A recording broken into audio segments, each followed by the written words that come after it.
I woke up to a woman shouting my name. My head ached so badly I could barely open my eyes. When I did, I saw a woman and a girl crying beside me. One looked exhausted but graceful. My mother, Grace. The other, a teenage girl with black hair and green eyes, Hannah. I felt weak, my body trembling. They were relieved I was awake. I told them I was fine, though my voice barely came out. Grace stopped the carriage to cook, and Hannah ran to help. The moment they left, silence filled the air. Then it hit me. Back on Earth, I was a 26-year-old mechanical engineer. I'd just gotten a raise, then a car crash ended everything. Now I'm in the body of a 15-year-old boy named Ethan Cho, the illegitimate son of King Huan of the Arcadia Kingdom. His mother, Grace, had been a palace maid the king forced himself on. When she became pregnant, he hid her away and treated her like shame. His wives hated her, and his royal children bullied me for existing. A month ago, the king rewarded me with a territory called Baymar, a frozen, starving wasteland cut off from the empire. In truth, it was exile. As the carriage rolled through the cold road, I realized the truth. He wanted me gone. Then, a metallic voice echoed in my head. Host selected. System analyzing, 100% complete. I froze. Was that a system? Like in those novels? My heart pounded. Maybe this world wasn't hopeless after all. A voice echoed inside my head. Cold, mechanical, emotionless. Ding.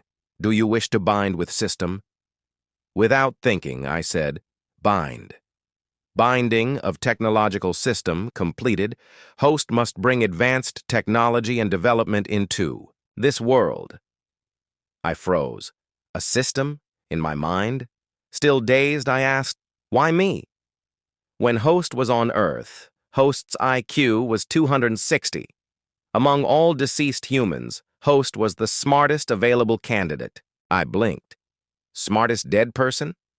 There are smarter individuals still alive. Due to Host's fortunate death, Host qualified. I almost laughed. Fortunate death? For who exactly? System will now explain basic functions.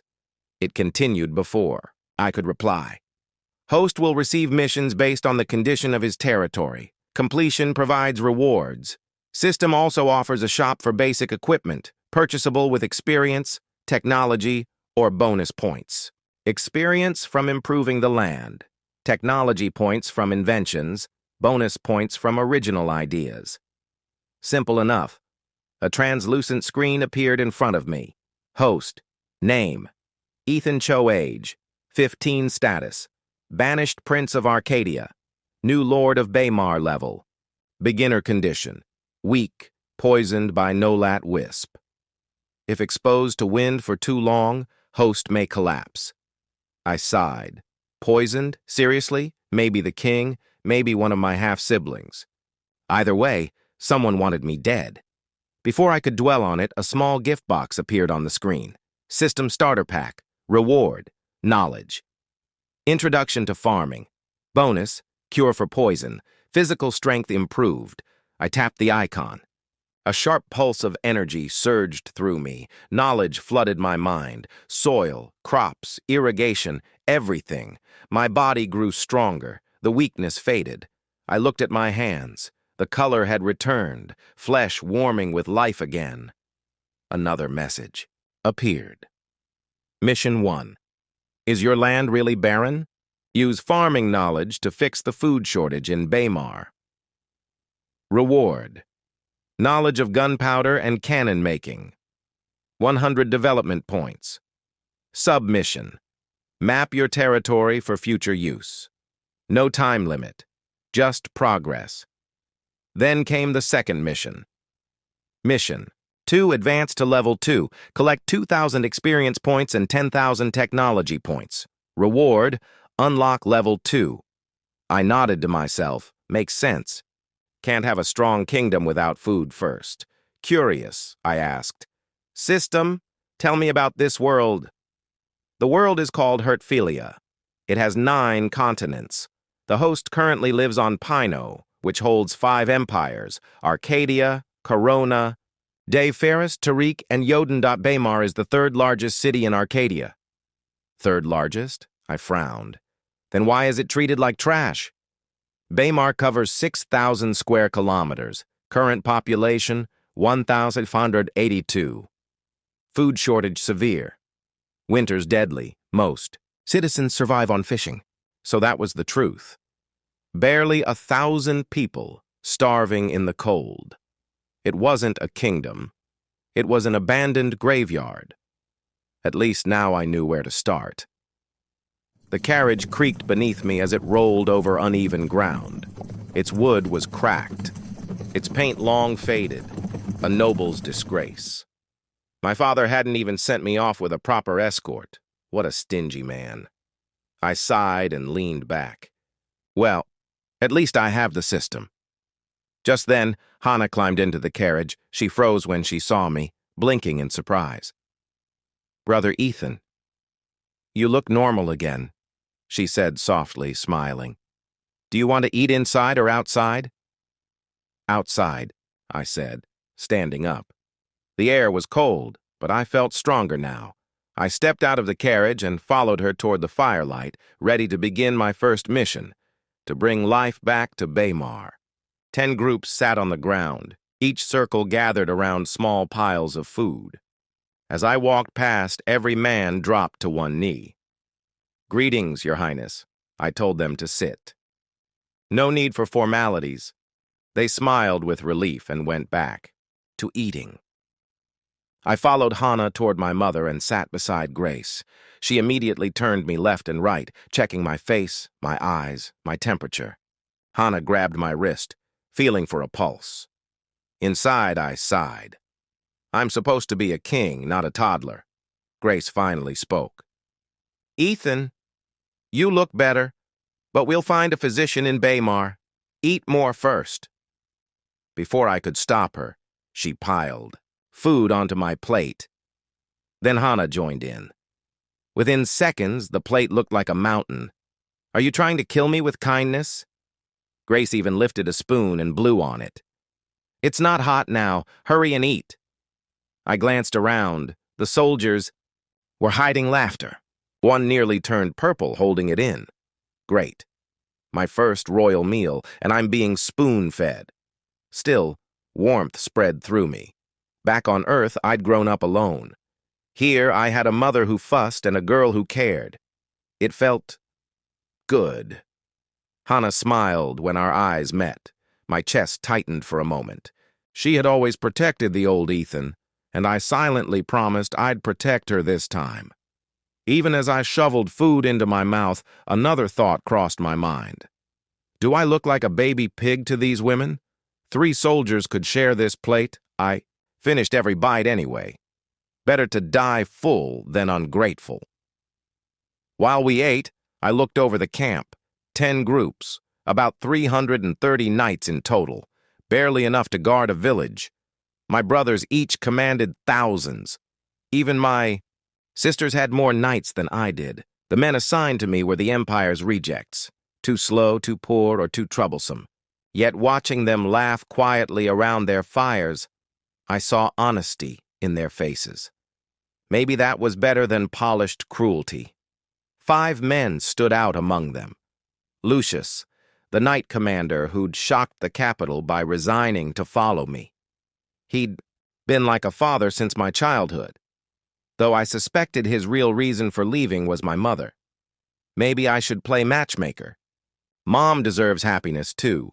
Next to him sat Josh, Mark, and Gary, his 3 captains, loyal and skilled. And near my carriage, Trey Parsi kept watch, eyes scanning the horizon. He was only 19, but already a knight lieutenant, my personal guard and best friend. To him, I wasn't just a prince, I was family. In the Empire, knighthood ranked from squire to provost. Most of my men were pages or lieutenants, yet their loyalty felt stronger than any title. When everyone finished eating, Lucius gave the signal. The camp packed up, and we mounted the carriages again. The road ahead stretched toward a gray horizon where the sea met snow. Our destination, Baymar, the land the king called worthless, the place I would rebuild from nothing. As we neared the city, I couldn't help but stare. Baymar stretched wide under the pale winter sky, almost as large as the capital itself. For a land everyone called barren, it looked full of potential. Maybe my father never even came. Here, I thought. He probably heard rumors and wrote it off. Foolish. Massive stone walls surrounded the city, towering nearly 16 meters high. Only one gate stood open for entry, guarded by weary men in rusted armor. It looked like something straight out of a medieval movie. As our carriages rolled through, people stopped to watch. Whispers followed us like wind. Is that the new lord? Do you think he'll help us? They say he isn't favored in the empire. Their eyes carried both hope and fear. The streets were lined with cracked stone and worn stalls. The people were thin, their clothes patched, their hands rough. Fishing and hunting keep them alive, I realized. Barely. To fix this city, I'd need money, and a lot of it. Thankfully, Grace and I had saved for years. She'd lived frugally since I was born, anticipating exile. I'd started saving my allowance the moment I could. Royal princes received gold. Commoners worked for copper. Where my half-brothers earned 300 gold a month, I got 50, and gave it all to her.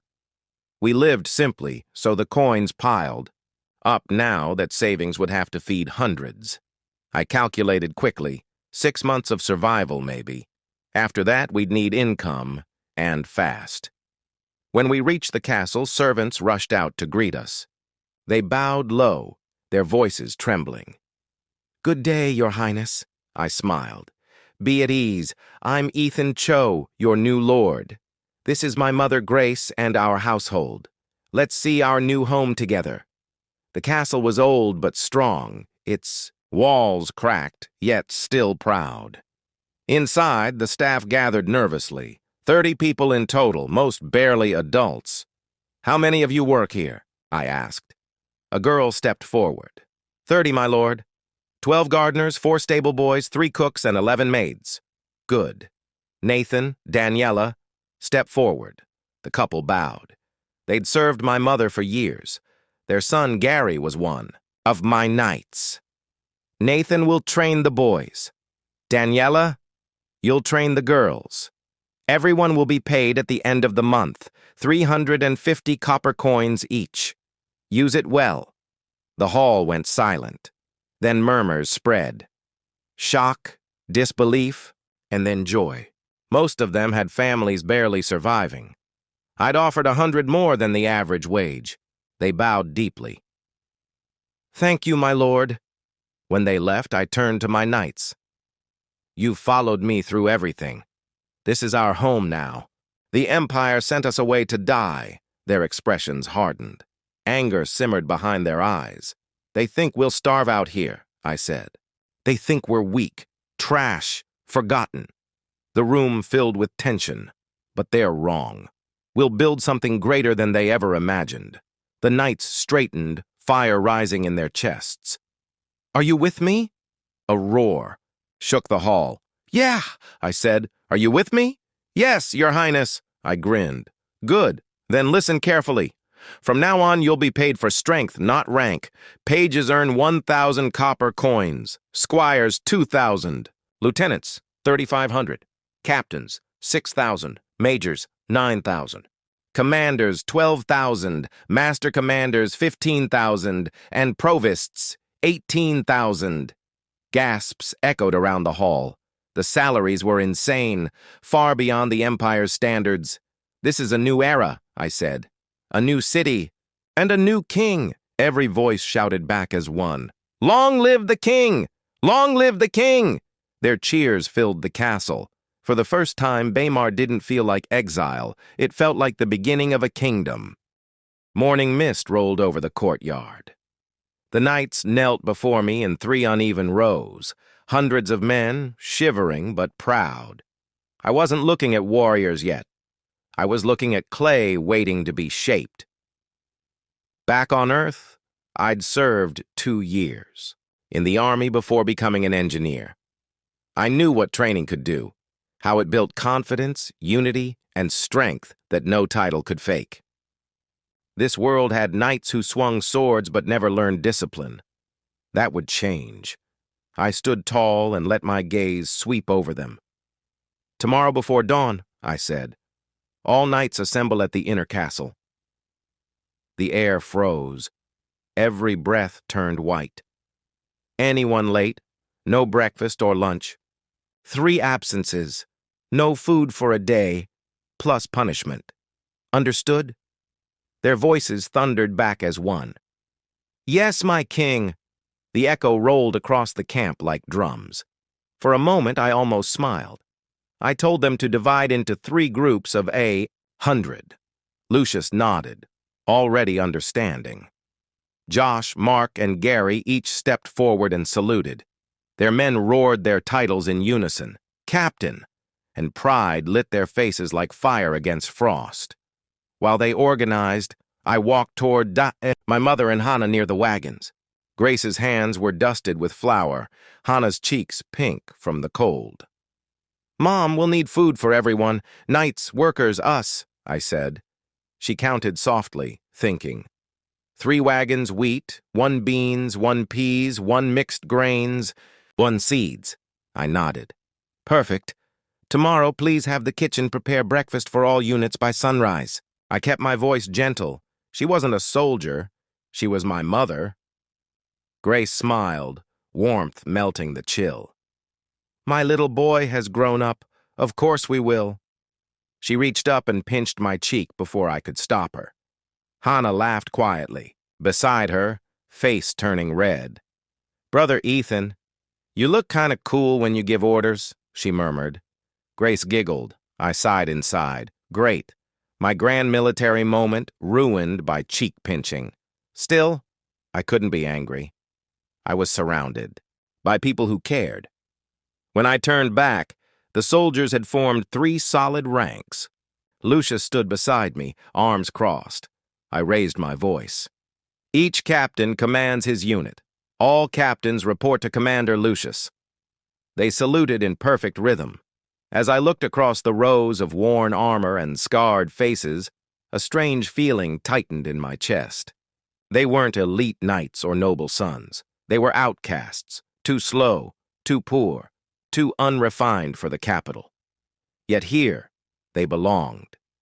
And under me, they would become something more. "You'll treat each other as brothers," I said. "No, one left behind. You eat together, train together, fight together, and rebuild this kingdom together." The camp fell silent. I saw men swallow hard, eyes shining. In this empire, weakness meant death. For the first time, someone had told them they mattered. Lucius stepped forward, his voice deep. "My king, we should inspect the land next, to know how to defend Baymar." I nodded. "Exactly. We'll see it with our own eyes."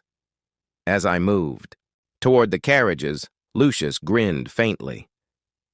"Little Ethan, do your cheeks still hurt?" I froze, realizing the men had heard. Their laughter rippled across the cold air. I groaned, but couldn't help smiling. Maybe this was what leadership felt like: strength, warmth, and a little humiliation all mixed together. We left the castle with cold air in our lungs. I opened the system the moment the gates closed behind us. "How do I map the territory?" Golden text answered, precise and calm. "Look at the empire map and highlight your regions." "Just like that?" "Yes, and if I expand later." "Highlight more regions. Alerts trigger on threats or intrusions. Simple, dangerous, perfect." I drew a circle around Baymar on the map. I left space between walls and fields for patrol roads. A prompt appeared like a breath on glass. "View selected territory on the monitor?" Yes. A window unfolded in my mind like a flat screen. Coastline, fishermen hauling nets, Farm plots scratched into frozen soil, hunters crossing the gates, stone walls, tired towers, and a wind-scarred castle. Baymar moved beneath my eyes, alive and vulnerable. We rode through the upper region first. Estates stood like silent giants, 6 stone mansions each, with small outbuildings, 16 estates in all, wrapped by waist-high fences. You could see everything from the road. Grand, but abandoned. No nobles remained to sneer or scheme. When Arcadia cut us loose, they fled to the capital. Serving a powerless prince was suicide in their world. Loyalty was a costume they shed at the first storm. We entered the central region where the villagers lived. We greeted people, lent hands, kept moving. The homes were fragile.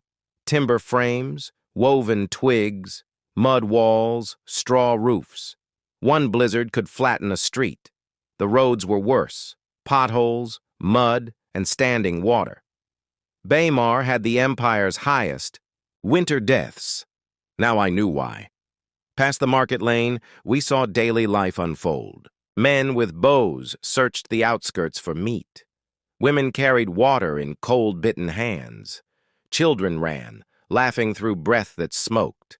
They waved when our banner passed and then looked away. Hope was a habit they had forgotten. The land softened into the lower region, open fields and fallow ground. I counted hundreds of plots and barely 5 farmers. Even the soil looked abandoned. People believed the ground itself had given up. West of the fields, 2 vast private estates sprawled across the snow. East, a 3rd estate sat alone like a watchful eye. Their walls were heavier than the ones up north, thicker gates, newer stone. Why here? Strange, I said to Lucius. Why build out here? Indeed, my king, he answered, scanning the horizon. A shy voice rose from the ranks behind us. Maybe they found something valuable in the lower region. The speaker trembled like a sapling in wind, blonde hair, dark eyes, armor too big for his frame. What's your name, age, rank, and captain? I asked. Billy Vane, 17, squire under Captain Mark, my king. Good thinking, Billy, I said, and meant it. His face lit like a lantern in snow. Confidence is a spark. Sometimes, that's enough. We paused on a rise and looked back at Baymar. Upper region, empty wealth and echoing halls. Central region, brave families and fragile roofs. Lower region, fields that needed hands and secrets in the west. The system's map hovered beside the view, lines glowing gold. Borders mean little without people to hold them. Units maintain formation, I called. Captains note road, repairs, housing reinforcements, and field counts. Lucius rode up, eyes narrowed against the wind. We should inspect the estates to the west first. I agree, I said. If there's value, we'll find it.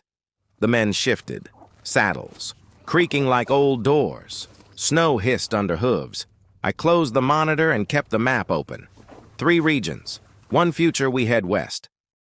We reached the first estate just before noon. A hill, a gate, and chaos frozen in place. The courtyard looked shredded. Broken tools lay everywhere. A left boot floated in the pond like a warning. Grain trailed from the yard into the manor as if someone fled mid-meal. I spotted a torn painting in the flower beds, a woman's undergarment near the grain, and a half-eaten fish gone cold. Were they that afraid of my father's wrath? Nothing added up. Ash covered another yard like gray snow. Blood stained a few. Discarded swords. We searched every mansion and found nothing worth keeping. Then I saw it.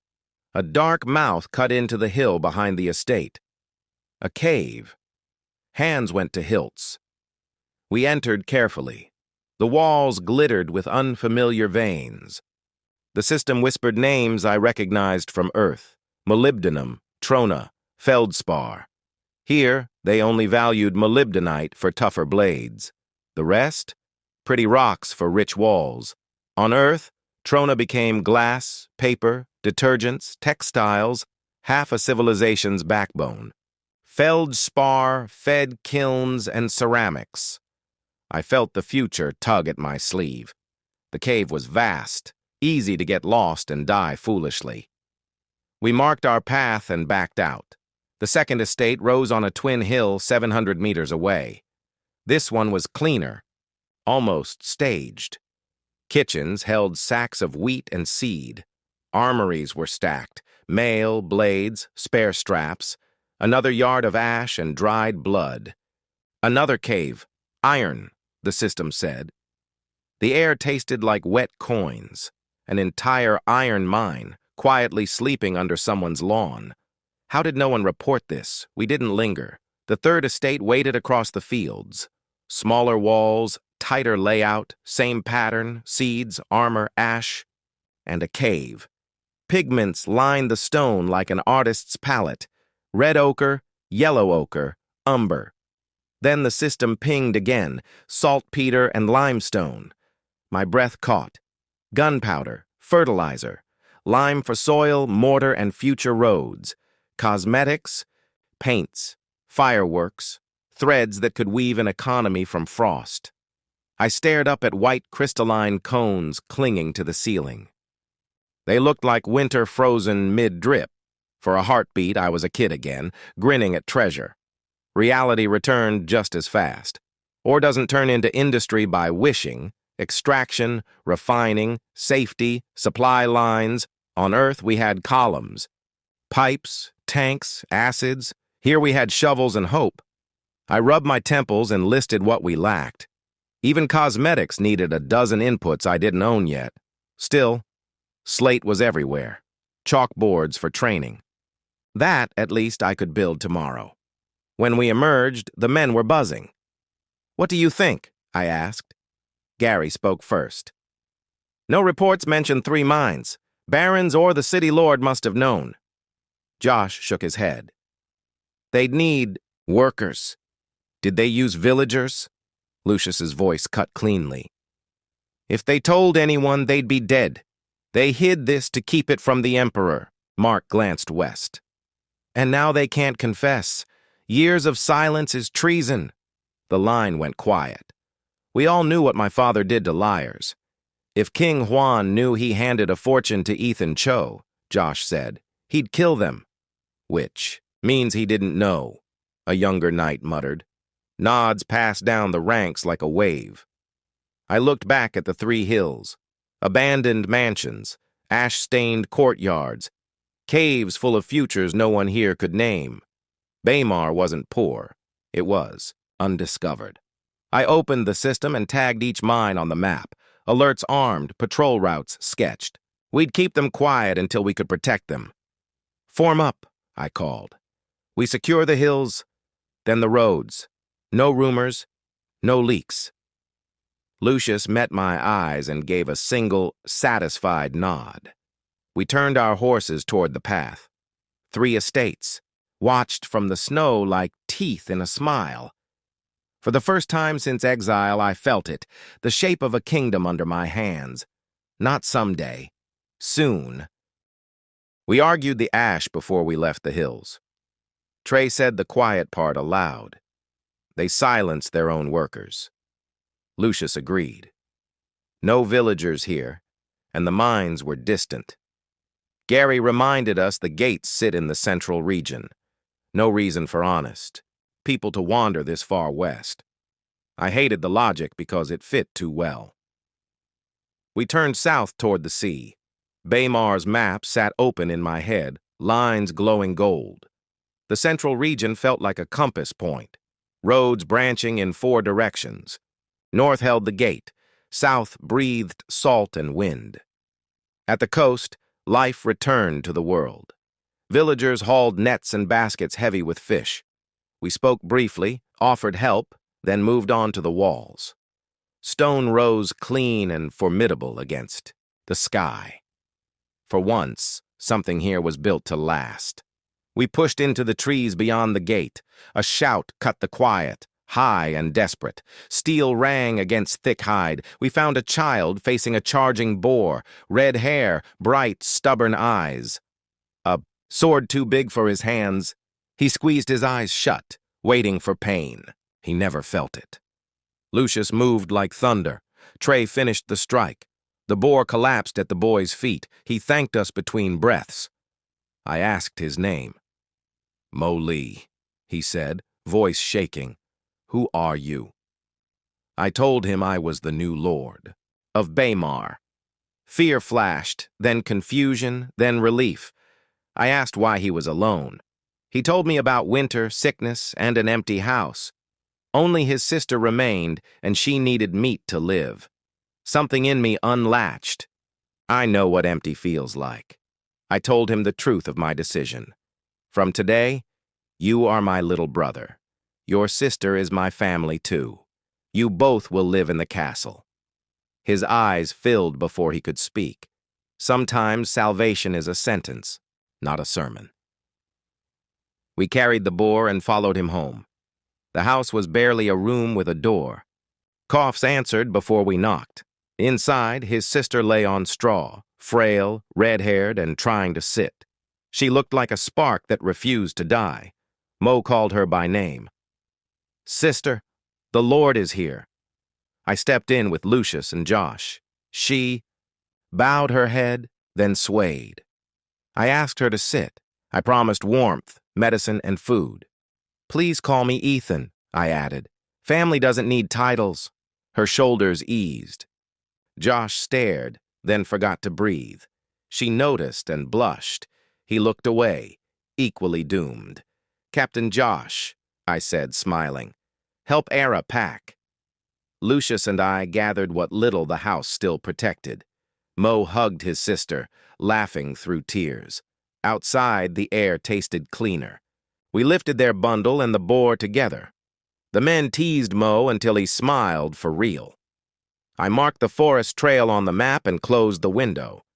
We walked back toward the road as the light thinned. Baymar's coast murmured behind us.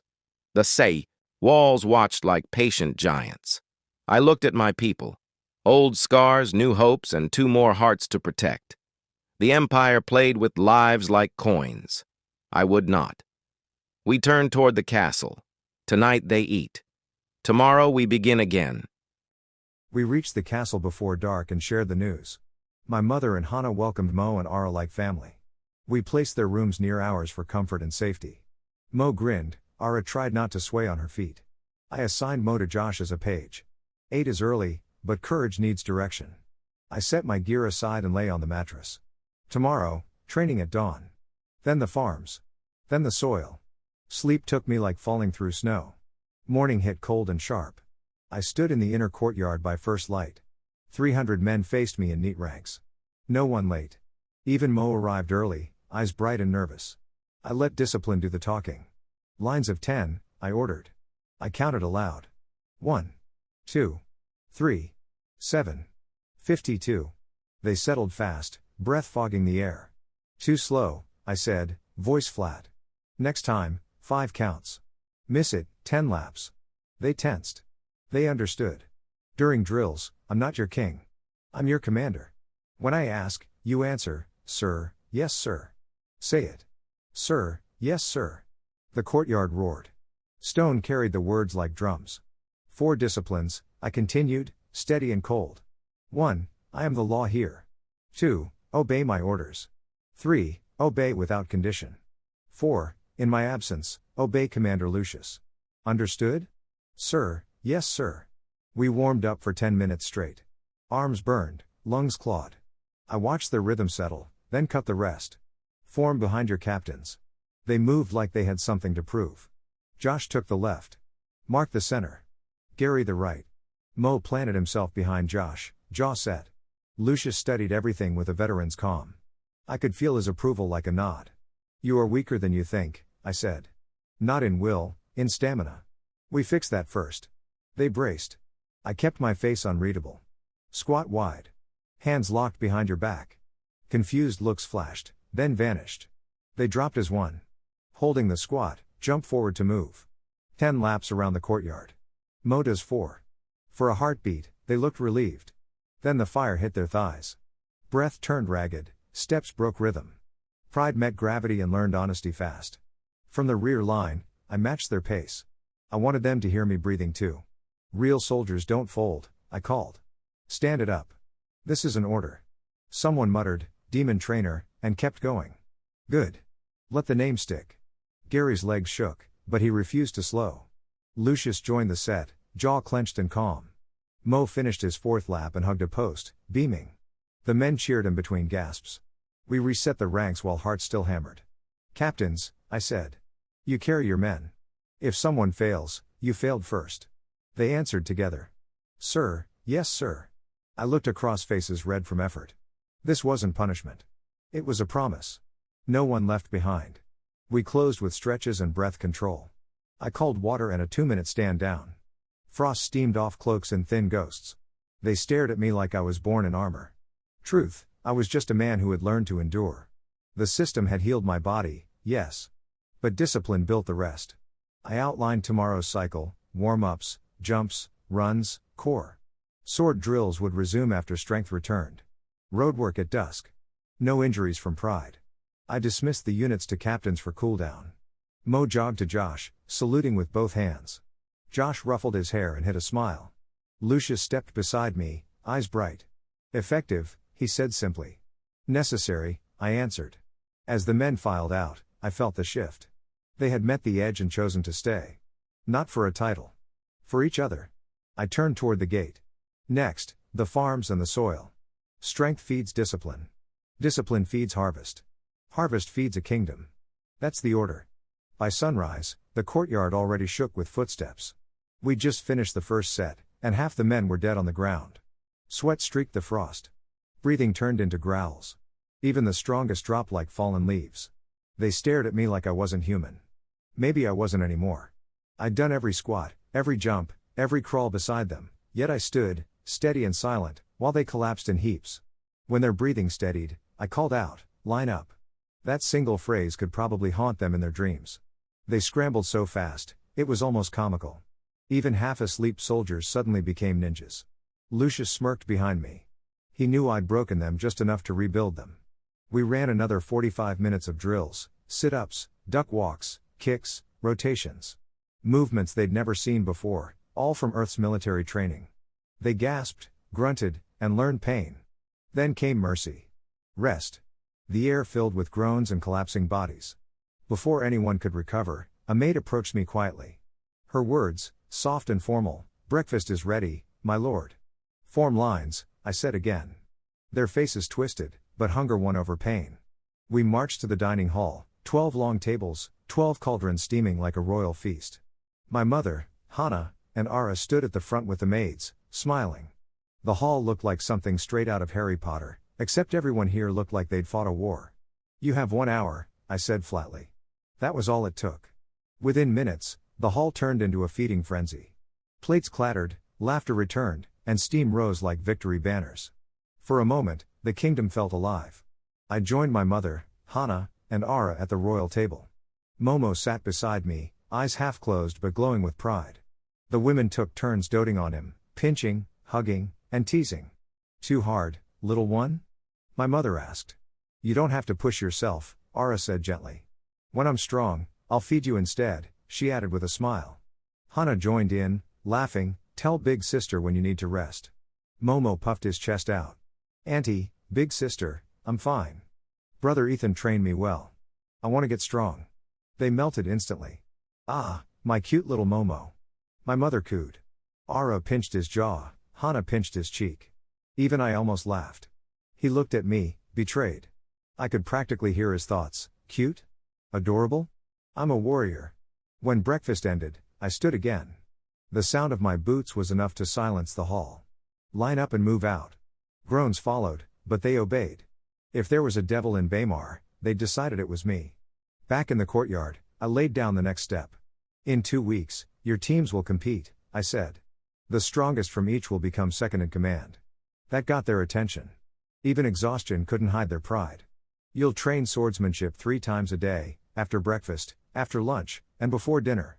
They straightened, almost forgetting the pain. Then I added the twist. "For today, we start sword training immediately. After that, Commander Lucius will assign duties, border watch, city patrols, internal guard. They nodded. Focused. I bent, picked up a sword, and smiled lightly. As of now, I said, I'm not your commander. Lucius is. I'm just another knight. The looks on their faces, priceless. Some wanted to laugh, others to cry. Demon 1 minute, angel the next. Lucius crossed his arms and glared at those who relaxed. Who said you could sit? He barked. Step forward, 100 push-ups. Now. The groans returned, louder this time. Captain Josh, he continued, train the page. Everyone else, draw blades. Their reply shook the walls. Sir, yes sir. I stood among them, sword in hand, and couldn't hide my grin. From one demon to another. Lucius fit the role perfectly. He met my gaze, eyes steady, lips hinting at a rare smile. For the first time, Baymar sounded like an army. And I finally felt like a commander worth following. By the time training ended, the sun was high. It was barely 9 a.m., and the courtyard smelled like steel and sweat. The knights went off to their assigned posts. I decided to take Trey, Hana, and little Momo to the farmlands. From above the hill, the lower plains looked vast, hundreds of brown patches stretching endlessly, cracked, empty, and tired. 3 farmers were bent over in the dirt. When they saw us coming, they froze. One of them hurried forward, bowing low. Good day, my lord, he said, voice trembling. I smiled to ease him. Good day. Tell me, what's wrong with your land? The oldest of them, a man with black hair streaked by age, stepped ahead. His hands looked carved by years of work. My lord. May we ask who you are? I'm Ethan Cho, new king of Baymar, I said. This is my knight Trey, my friend Hana, and I believe you know little Momo. Their eyes widened. A king walking the fields with farmers? It was something they'd never imagined. He cleared his throat. Your Majesty, my name is Pat. These are Leo and Walter. He gestured to the others, strong men with eyes dulled by disappointment. We've farmed this land for over 20 years. No matter what we plant, the crops die young. The soil gives us almost nothing. I crouched down and pressed my hand into the dirt. It felt dry, hungry, almost. But beneath that hunger, there was potential. I see, I said softly. Meet me here tomorrow morning. I'll give you your solution. They bowed again, but I saw disbelief in their eyes. And I couldn't blame them. Their fathers farmed this same ground. Generations had failed before them. Why would they believe a 15-year-old king? Still, they agreed to return. After they left, I poured water over the soil. It drained quickly, too quickly. Good. That meant air could flow. I squeezed a handful, it held shape for a second before falling apart. Even better. This land isn't dead, I murmured. It's just starving. I scooped up a few handfuls of topsoil, wrapped them in cloth, and brought them back to the castle. In my chambers, I filled a jade wine basin with water and poured the soil inside. I stirred it until every clump dissolved. Without glass, I had to make do with what I had. Maybe one day, I'd teach them to craft transparent jars, but for now, this would work. As the dirt settled in the basin by the window, I sat on the bed and whispered, System, give me the farming guide for my starter pack. Request denied, the metallic voice replied flatly. If the host wants a copy, he must write it himself, I sighed. You're supposed to be a mighty technology system. It is because the system is mighty that your request is rejected. The system is not a photocopying machine. I blinked. You're shameless. Accurate. I rubbed my temples. Then how can you help me? Host can use the space-time capsule. 1 hour in the real world equals 5 days inside the system. My eyes widened. That's perfect. Let's do that. Host lacks sufficient points. I groaned. Then why tell me? The system deemed it an appropriate time to inform host. Of course you did, I muttered. Still, curiosity won. What does 1 capsule cost? 10 technology points, 5 experience points, or 2 bonus points. And how do I get those? By inventing something of use. I froze, then smiled. An idea sparked. That's it. I'll make a blackboard. That night, the soil rested by the window, and I barely slept from excitement. The next morning, after drills, I checked the basin. The mixture had settled into clear layers. Sand at the bottom, silt in the middle, clay on top. Loamy soil. Perfect texture for crops. If the soil was right, then the problem wasn't composition, it was nutrition. I looked out over the frosted fields stretching past the castle walls. The answer was clear now. Baymar didn't have bad land. It had forgotten how to live. When I tested the soil that morning, I knew we had a problem. The water in the basin stayed clear, no color, no sediment, no life. Dead soil, I thought. It hasn't eaten in decades. Good soil should cloud the water, rich with organic matter. This one was starving. The cure was simple: feed it. Back on Earth, I'd call it manure. Here, no one even knew what that was. They'd been farming lifeless ground for 40 years and calling it cursed. Baymar wasn't the only one, half this continent was starving its own land. They thought it happened overnight. It didn't. They just stopped giving back. So I explained it to my team: soil is alive, full of tiny organisms. Kill the life in it, and the crops die too. I decided to change that. We gathered buckets, sacks, and shovels. Hana, Momo, Terry, and 3 other knights followed me to the lower region. At the stables we shoveled manure into bags. From the wells we drew water. We gathered moss, dead bark, fruit scraps, and vegetable peels. Back on the field, I told them what to do. Mix everything and spread it evenly, I said. They hesitated. The smell alone was enough to make them gag. Their faces said he's lost it. But they obeyed. Water it, lightly, I added. Too much and the soil hardens. They followed every step. When we finished, I told them to repeat the process every few days and report back. They nodded, curious now rather than doubtful. While they cleaned up, I planned the next move. Farming would take time, and Baymar couldn't sit idle. If I wanted real progress, I needed minds as well as hands. So I decided to open a school. A place where everyone, kids, adults, even elders, could learn to read, count, and think.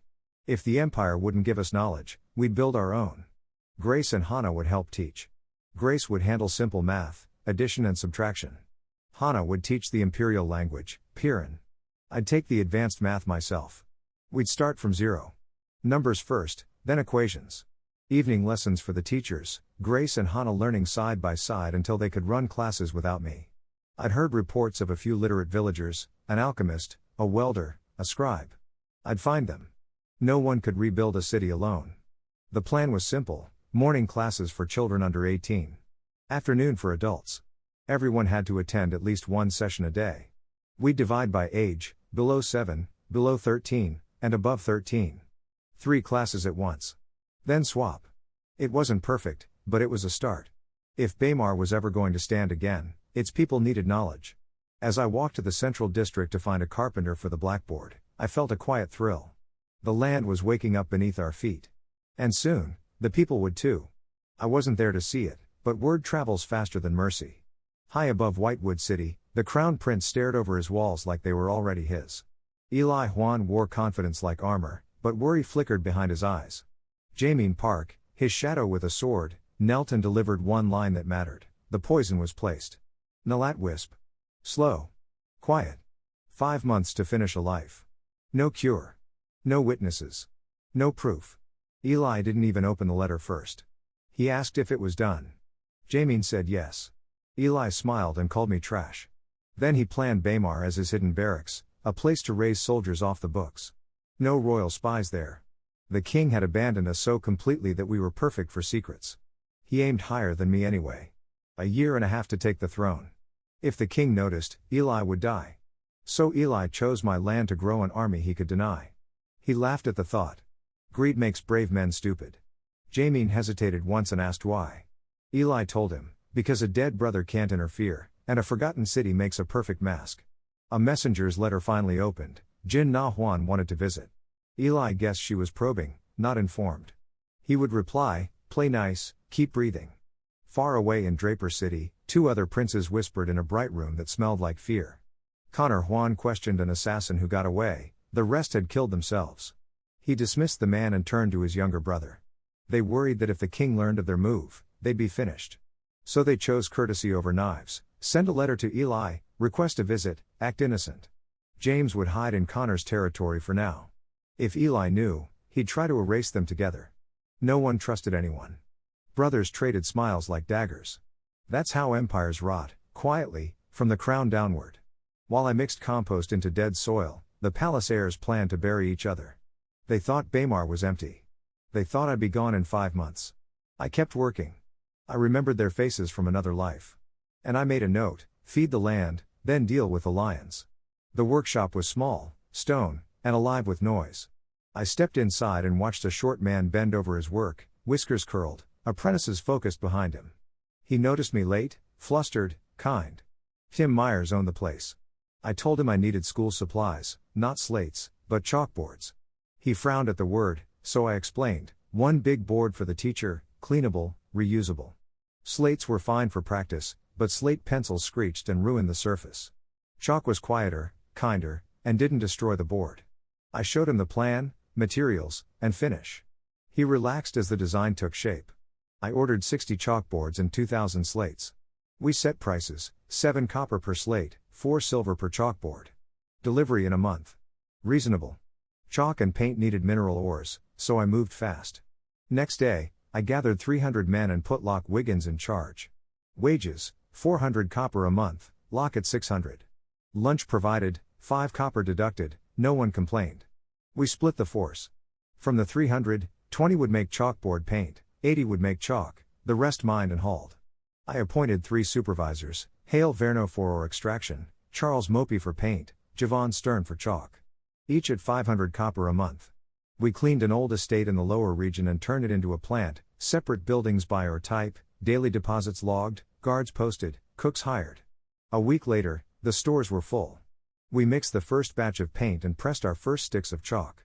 I sent samples to Tim, finish smooth, lines bright, dust manageable. For now, chalk would be free to teachers and kids. When the economy stabilized, 12 sticks for 10 copper, a future price, not today's burden. Outside the plant, I kept thinking about the classrooms we were building in people's heads. 3 blackboards per room. Language with Hannah, basic math with Grace, advanced with me. Morning for youth, afternoon for adults. A city that learns is a city that survives. Time slid to the last week of the month. I was leaving the upper district when I saw Waldo running, breathless and smiling. My lord, the plants have borne fruit. I stopped. The first answer from the soil had finally arrived. The system's voice echoed faintly in my head. Congratulations to host for completing the first task. I didn't check the reward. I needed to see it with my own eyes.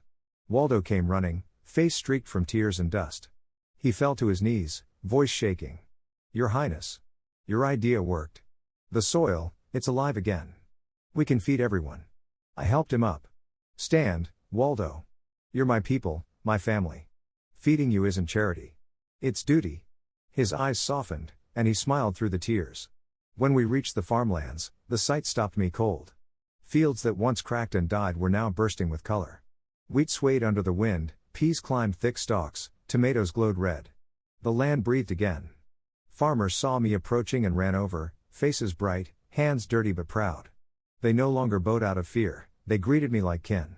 Every week, I'd eaten with them, laughed with them. A king who shared meals, not orders.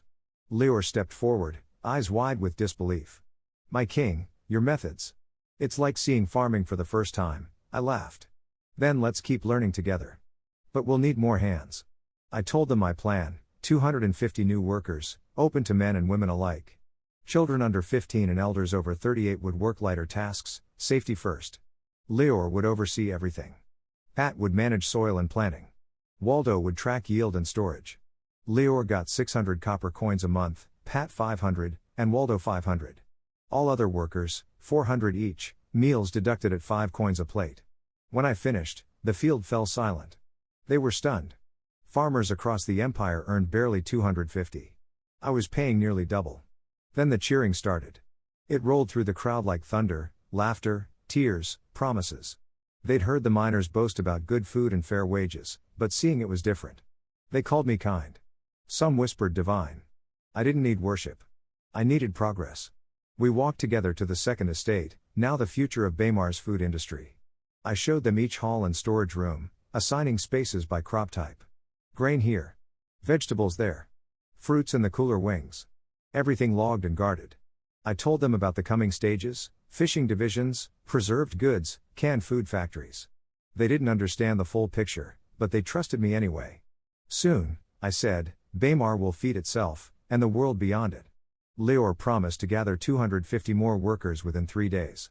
I watched the sun fall over the revived fields, golden light sliding through wheat and rye. The wind smelled of new life. For the first time, Baymar's soil was alive, and so were its people. Back in my room, I finally opened the screen. System, show me my stats and rewards. Host, Ethan Cho age, 15 status, Lord of Baymar level, beginner, 1, condition, healthy completed, fix barren lands, map territory reward, knowledge, gunpowder and cannon making, plus 100 development points total, 100 DP. A prompt blinked. Receive rewards, yes, no, I accepted. 30 minutes of pure data hit me like a wave, formulas, mixtures, bore sizes, fuses. When the rush settled, a new mission unfolded across my vision. Mission, your walls can't protect your future. Build and test warfare cannons to defend Baymar. Rewards, full knowledge of cement manufacturing. 20 godly food recipes plus 5 spice recipes.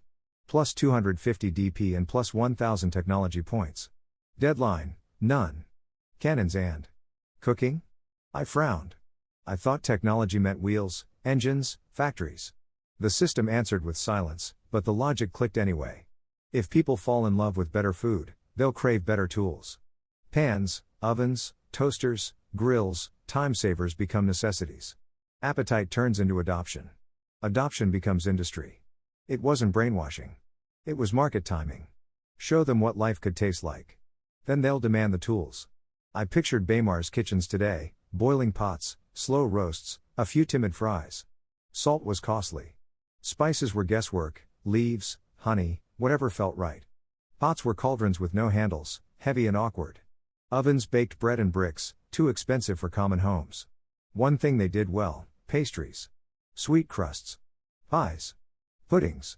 But everything else crawled like the 10th century. My late grandfather had sailed to Tariq once. He tasted fried meat and sent chefs to learn it. They came back 6 months later and taught the capital. The trend spread, but only in narrow lines. Most chefs copied, never tested. When they tried frying fish or vegetables, they used meat times and burned everything black. So they declared it impossible. People believe what survives the test, not the theory. Back on Earth, the same pattern ruled. Flat world until voyages proved curves. No heart transplants, until someone tried and lived. Evidence changes minds. Evidence feeds cities. The system's recipe list suddenly felt less random. Godly dishes first. Then the appliances. Let them chase flavor until they beg for speed. And it wasn't just taste. Cement meant roads, schools, mills, batteries of industry. Cannons meant deterrence while we built it all. Food would keep my people proud enough to stand in line and learn. I scrolled past my totals again. DP, 100. Guns soon. Cement unlocked after. Recipes and spices layered in between. I thought of the Empire's shared ovens, owned by neighborhoods. Bread for the many, heat for the few. In Baymar, I'd build electric ones, cheap to run, easy to use. Not for mansions. For streets. I laughed, then sighed. Pizza felt very far away. Still, I could see the steps, prove the soil can live. Prove the kitchen can change. Prove the walls can roar. People would follow results, not speeches. I closed the screen and lay back, letting the plan stack itself. Cannons for safety. Cement for structure. Kitchens for culture. Tomorrow, I told myself, we test the knights. Brains, then hands, then steel. And after drills, I'd start with spice. Hook the city by the tongue, then hand them tools to never go back. We stepped off before dawn, the air like ice in my lungs. 3 lines of men moved toward the lower hills, silent, balanced, deadly calm. 2 months ago they were loud and sloppy. Today their backs were straight, their breathing quiet, their steps light enough to pass for shadows. Even Momo, still a child, held formation with a new, steady focus. I drilled into them what this era ignored: camouflage beats pride. Knights here worship noise and honor, flashing steel to prove strength. War doesn't care about pride. War rewards the living. So we trained surprise.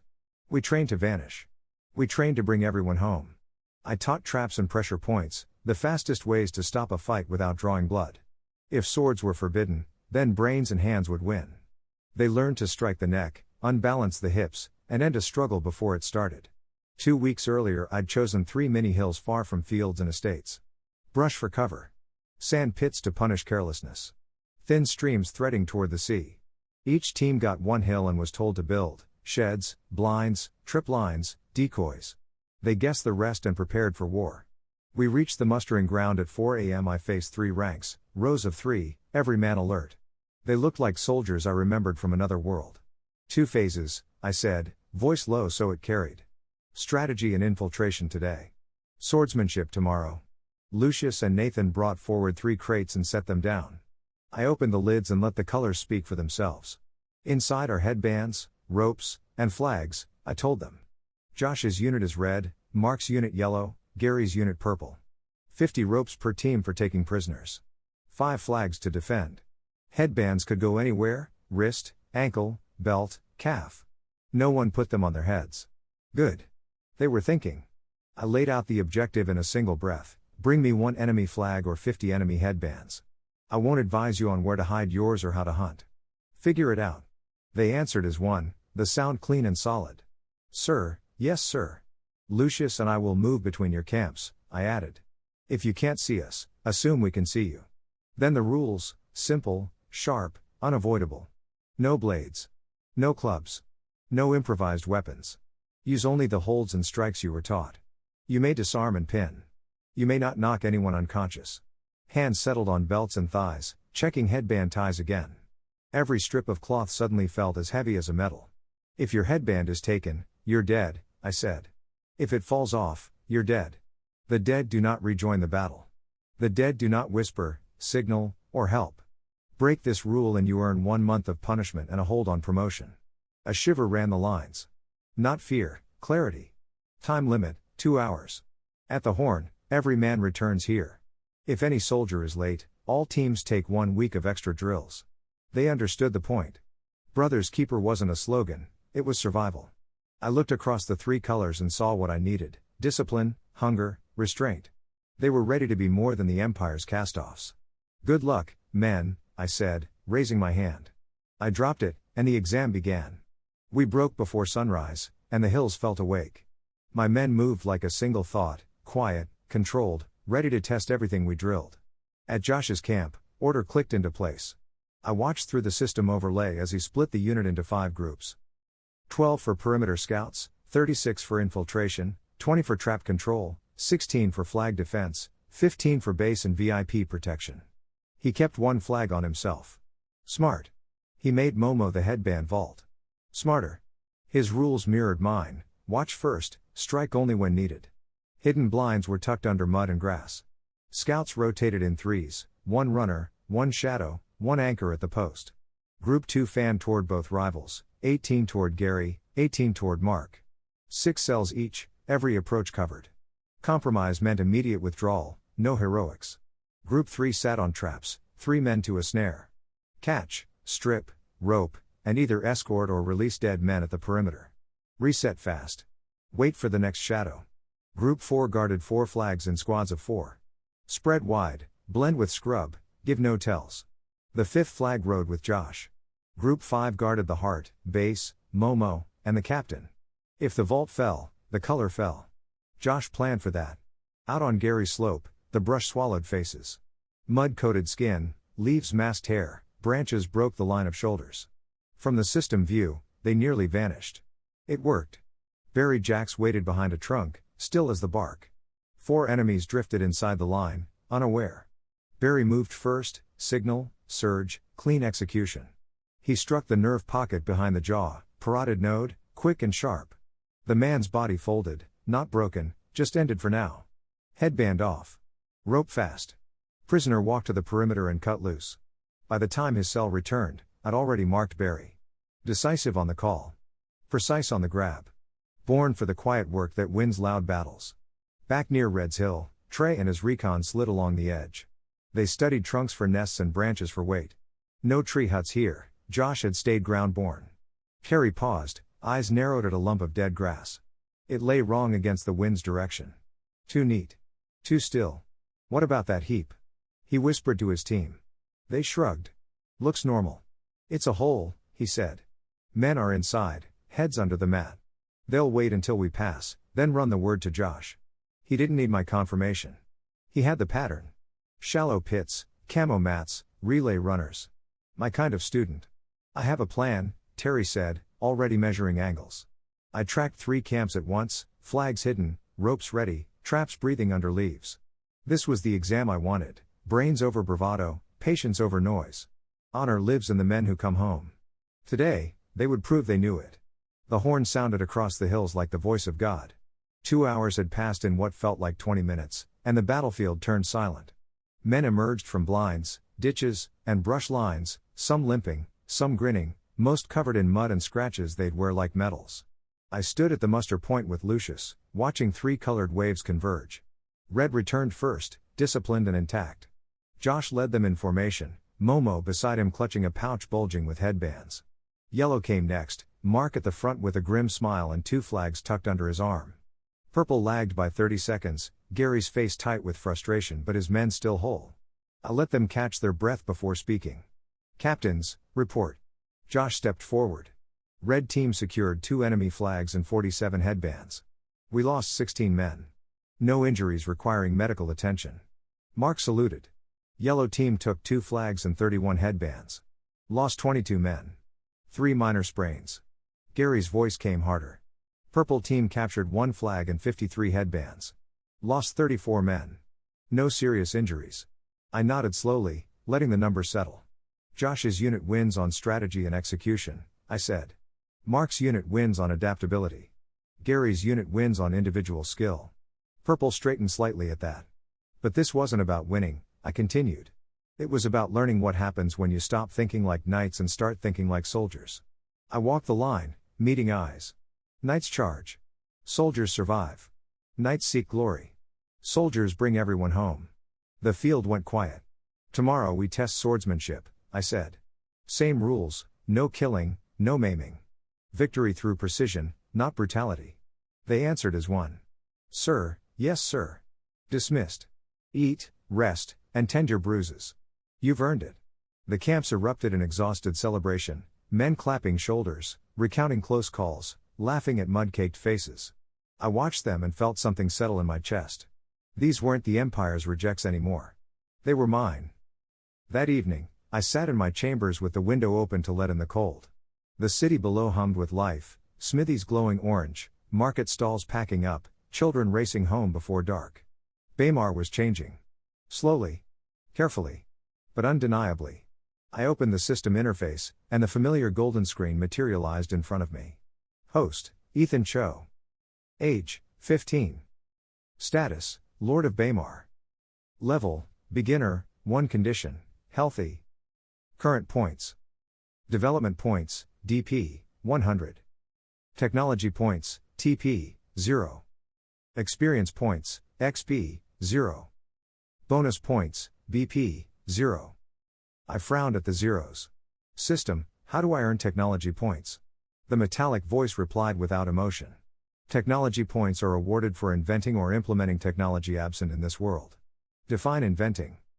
Creating a functional prototype of a device, system, or process not currently in use on the continent of Pinot. I leaned back, thinking. On Earth, I designed hydraulic systems, gear assemblies, and stress-tested industrial equipment. Here, they barely had functional carts. The gap wasn't just wide, it was an ocean. System, what can I unlock with technology points? A new menu unfolded before me. Prototype Lab, locked cost, 25 TP. Function, access advanced blueprints and simulations for inventions. Test designs virtually before building. Workshop enhancement, locked cost, 50 TP. Function, unlock access to precision tools and measurement devices. Mass production protocols, locked cost, 100 TP. Function, enable factory scale manufacturing systems. I whistled low. 25 points for a lab. 50 for better tools. 100 for factories. The path was clear: invent something simple, earn points, unlock better systems, invent faster. A classic tech tree progression. System, give me examples of inventions worth technology points. The screen flickered. Low tier inventions, 5 to 15 TP. Improved plow design. Hand crank grain grinder. Wheelbarrow with reinforced axle. Water wheel mill. Simple pulleys. Mid-tier inventions, 20 to 40 TP. Printing press. Advanced metallurgy techniques. Irrigation systems. Glass manufacturing. High-tier inventions, 50 plus TP. Steam engines. Electrical generators. Chemical refinement processes. I studied the list. A water wheel mill could grind grain faster than 50 men with mortars. A better plow could double farm output. A hand crank grinder could free up hours of labor daily. All of them were simple. All of them were revolutionary here. But before I could decide, a knock echoed at my door. Enter. Nathan stepped inside, bowing slightly. My lord, there's a delegation from the mining operations. They're requesting an audience. I stood. Send them in. 3 men entered, dusty, tired, but respectful. I recognized Locke Wiggins immediately, the foreman I'd appointed to oversee the mineral extraction. Beside him stood 2 younger workers, both holding their caps nervously. Good evening, my lord, Locke said, his voice steady despite the exhaustion in his eyes. Good evening, Locke. What brings you here at this hour? He gestured to the men beside him. These are Gil and Farron. They work the ore transport routes between the mines and the processing estate. I nodded. I remember. You haul the raw materials for chalk and paint production. Yes, my lord. Locke hesitated, then continued. We've been having problems. What kind of problems? Gil stepped forward, twisting his cap. The carts, my lord. The axles keep snapping. I frowned. How often? 3 times this week alone, Farron added. We lose half a day's work every time one breaks. And replacing them costs silver we don't have. Locke's jaw tightened. We've tried reinforcing them with iron bands, but they still crack under the weight. The roads are rough, and the ore loads are heavy. We're losing efficiency and morale. I crossed my arms, thinking. Cart axles. A problem so mundane it would bore most nobles to tears.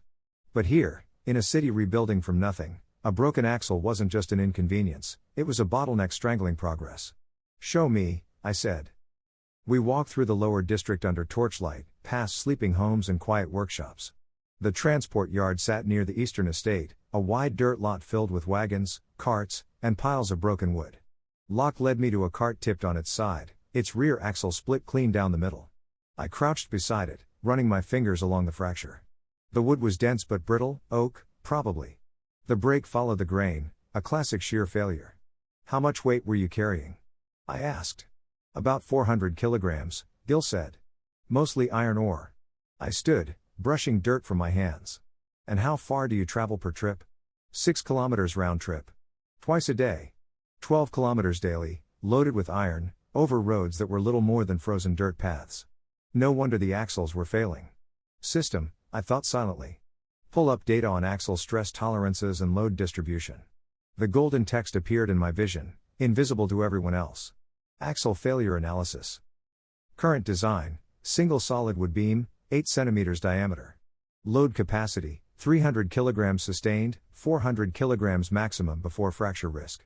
Primary failure points, grain shear under torsional stress, uneven load distribution. Recommended solutions.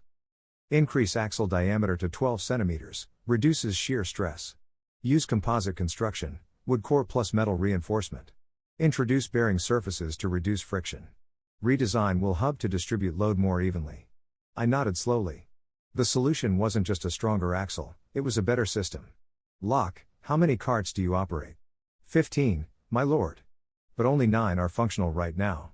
And how long does it take to build a replacement axle? 2 days, if the carpenter prioritizes it. I did the math in my head. 2 days downtime per failure. 3 failures a week. That was 6 days of lost productivity every week, nearly a full workday wasted daily. Unacceptable. I'm going to fix this, I said. Locke blinked. My lord? I'm going to design a new axle system. Stronger, more durable, and easier to repair. Give me 3 days. The 3 men exchanged glances, hope flickering in their eyes. You can do that, my lord? Farron asked. I smiled. I'm a mechanical engineer. This is what I do. Back in my chambers, I pulled out parchment, ink, and a straightedge. The room was silent except for the scratch of my quill and the occasional crackle from the fireplace. I started with the basics, force diagrams, load vectors, stress distribution. On Earth, I'd done this 1,000 times, designing shafts, axles, and drive systems for industrial machinery. Here, the principles were the same. Only the tools were different.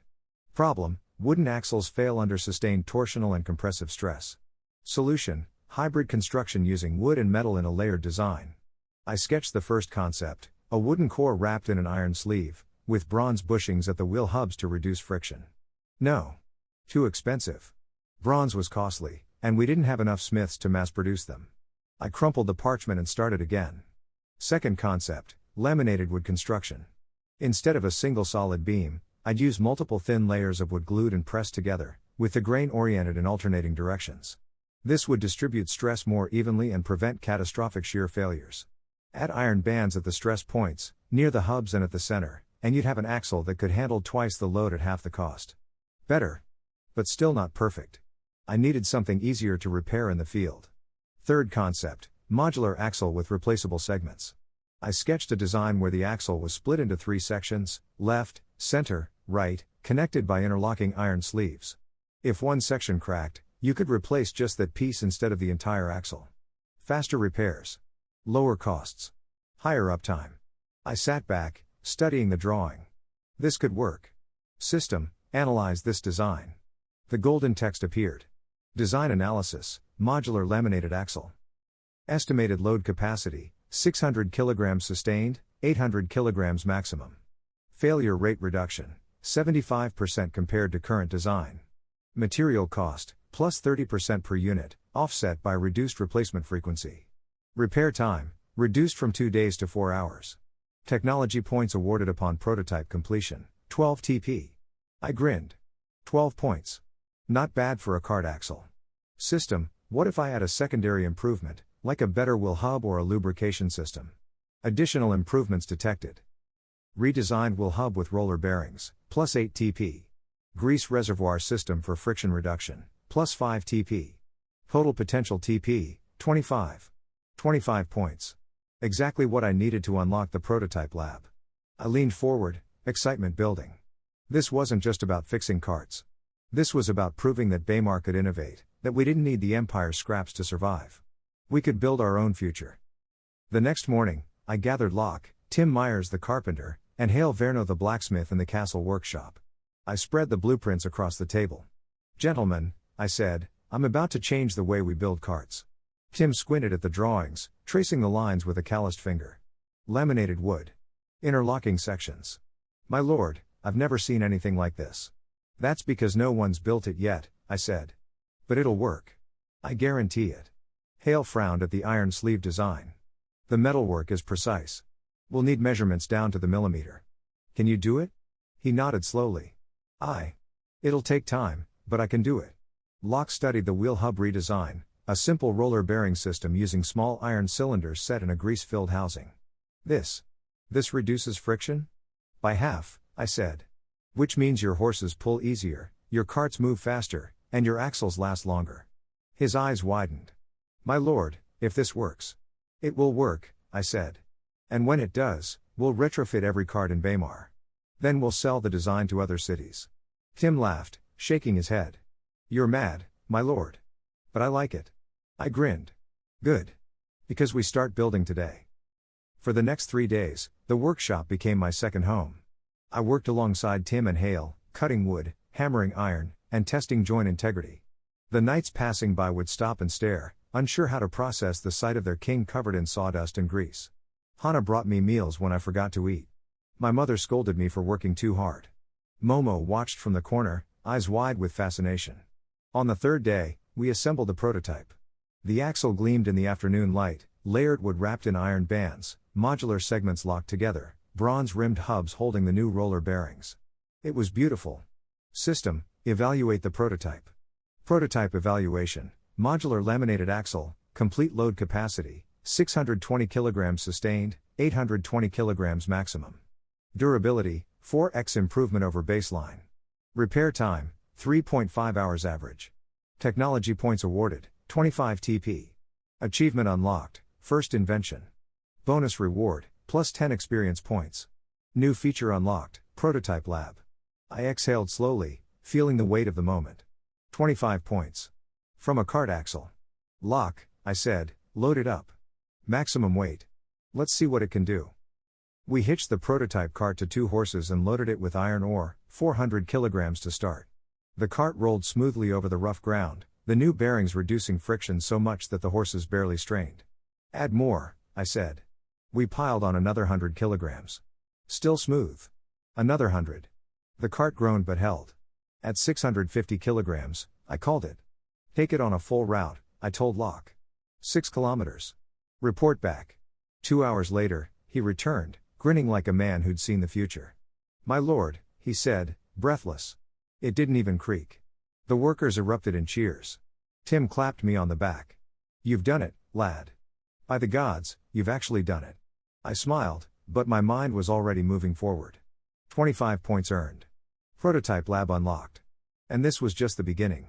System, I thought. Open the prototype lab. A new interface materialized, clean, organized, filled with possibilities. Prototype lab active. Available features. Virtual testing environment. Material simulation. Blueprint library, basic tier, design optimization tools. I selected the blueprint library, and a list unfolded. Available blueprints, basic tier. Waterwheel mill, grain processing, improved plow, agriculture, hand crank grinder, food preparation, simple loom, textile production, bellows system, metallurgy enhancement. Each one glowed faintly, waiting to be built. I closed the interface and looked out over Baymar. The sun was setting, painting the city in gold and shadow. Somewhere below, farmers tended revived soil.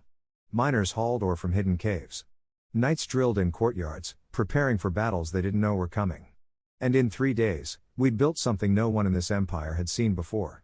I thought of my half-siblings in their palaces, plotting and scheming. They thought I was dying in exile. They had no idea I was building a future they couldn't imagine. System, I said quietly. Show me the waterwheel mill blueprint. Golden lines appeared in my vision, gears, axles, water channels, grinding stones. I studied it carefully, already planning the next steps. A mill could process grain 10 times faster than manual labor. It could free up workers for other tasks, construction, mining, defense. It could turn Baymar from a struggling city into an economic engine. And it would earn me more technology points. Enough to unlock the next tier.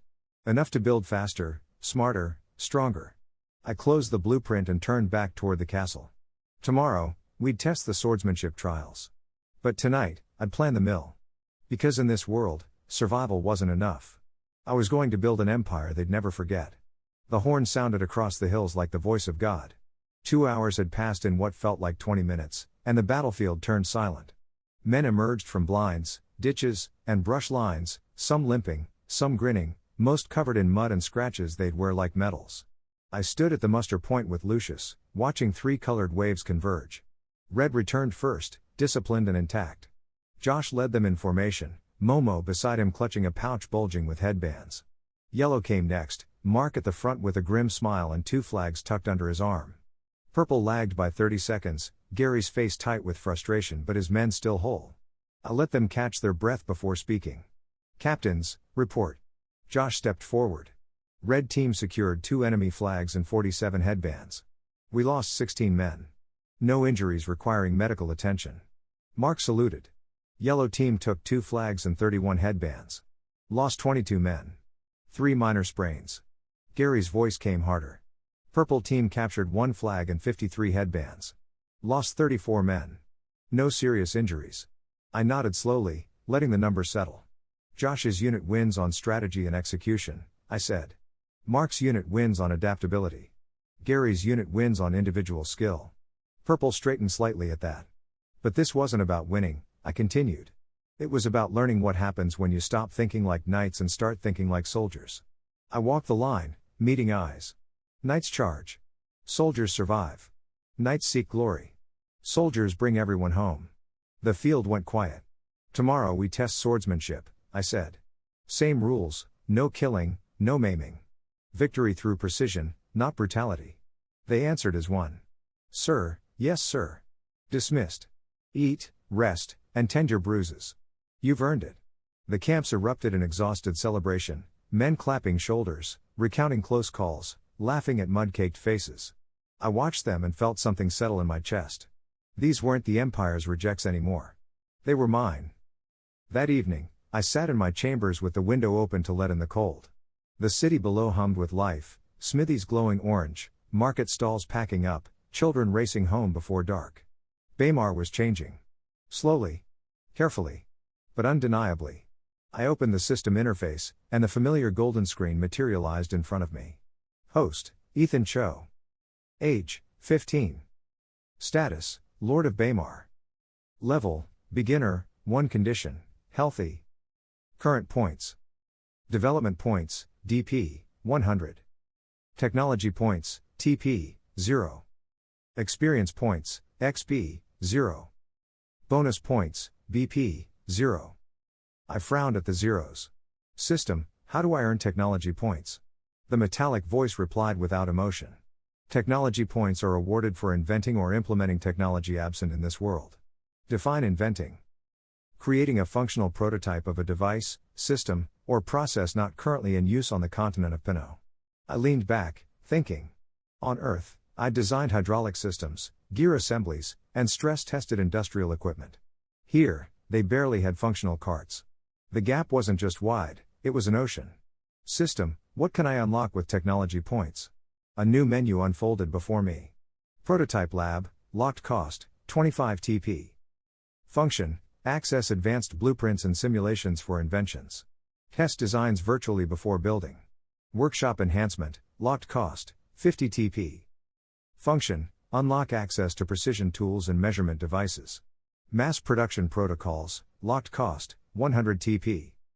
Function, enable factory scale manufacturing systems. I whistled low. 25 points for a lab. 50 for better tools. 100 for factories. The path was clear: invent something simple, earn points, unlock better systems, invent faster.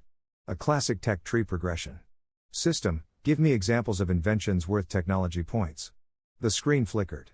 Low tier inventions, 5 to 15 TP. Improved plow design. Hand crank grain grinder. Wheelbarrow with reinforced axle. Water wheel mill. Simple pulleys. Mid-tier inventions, 20 to 40 TP.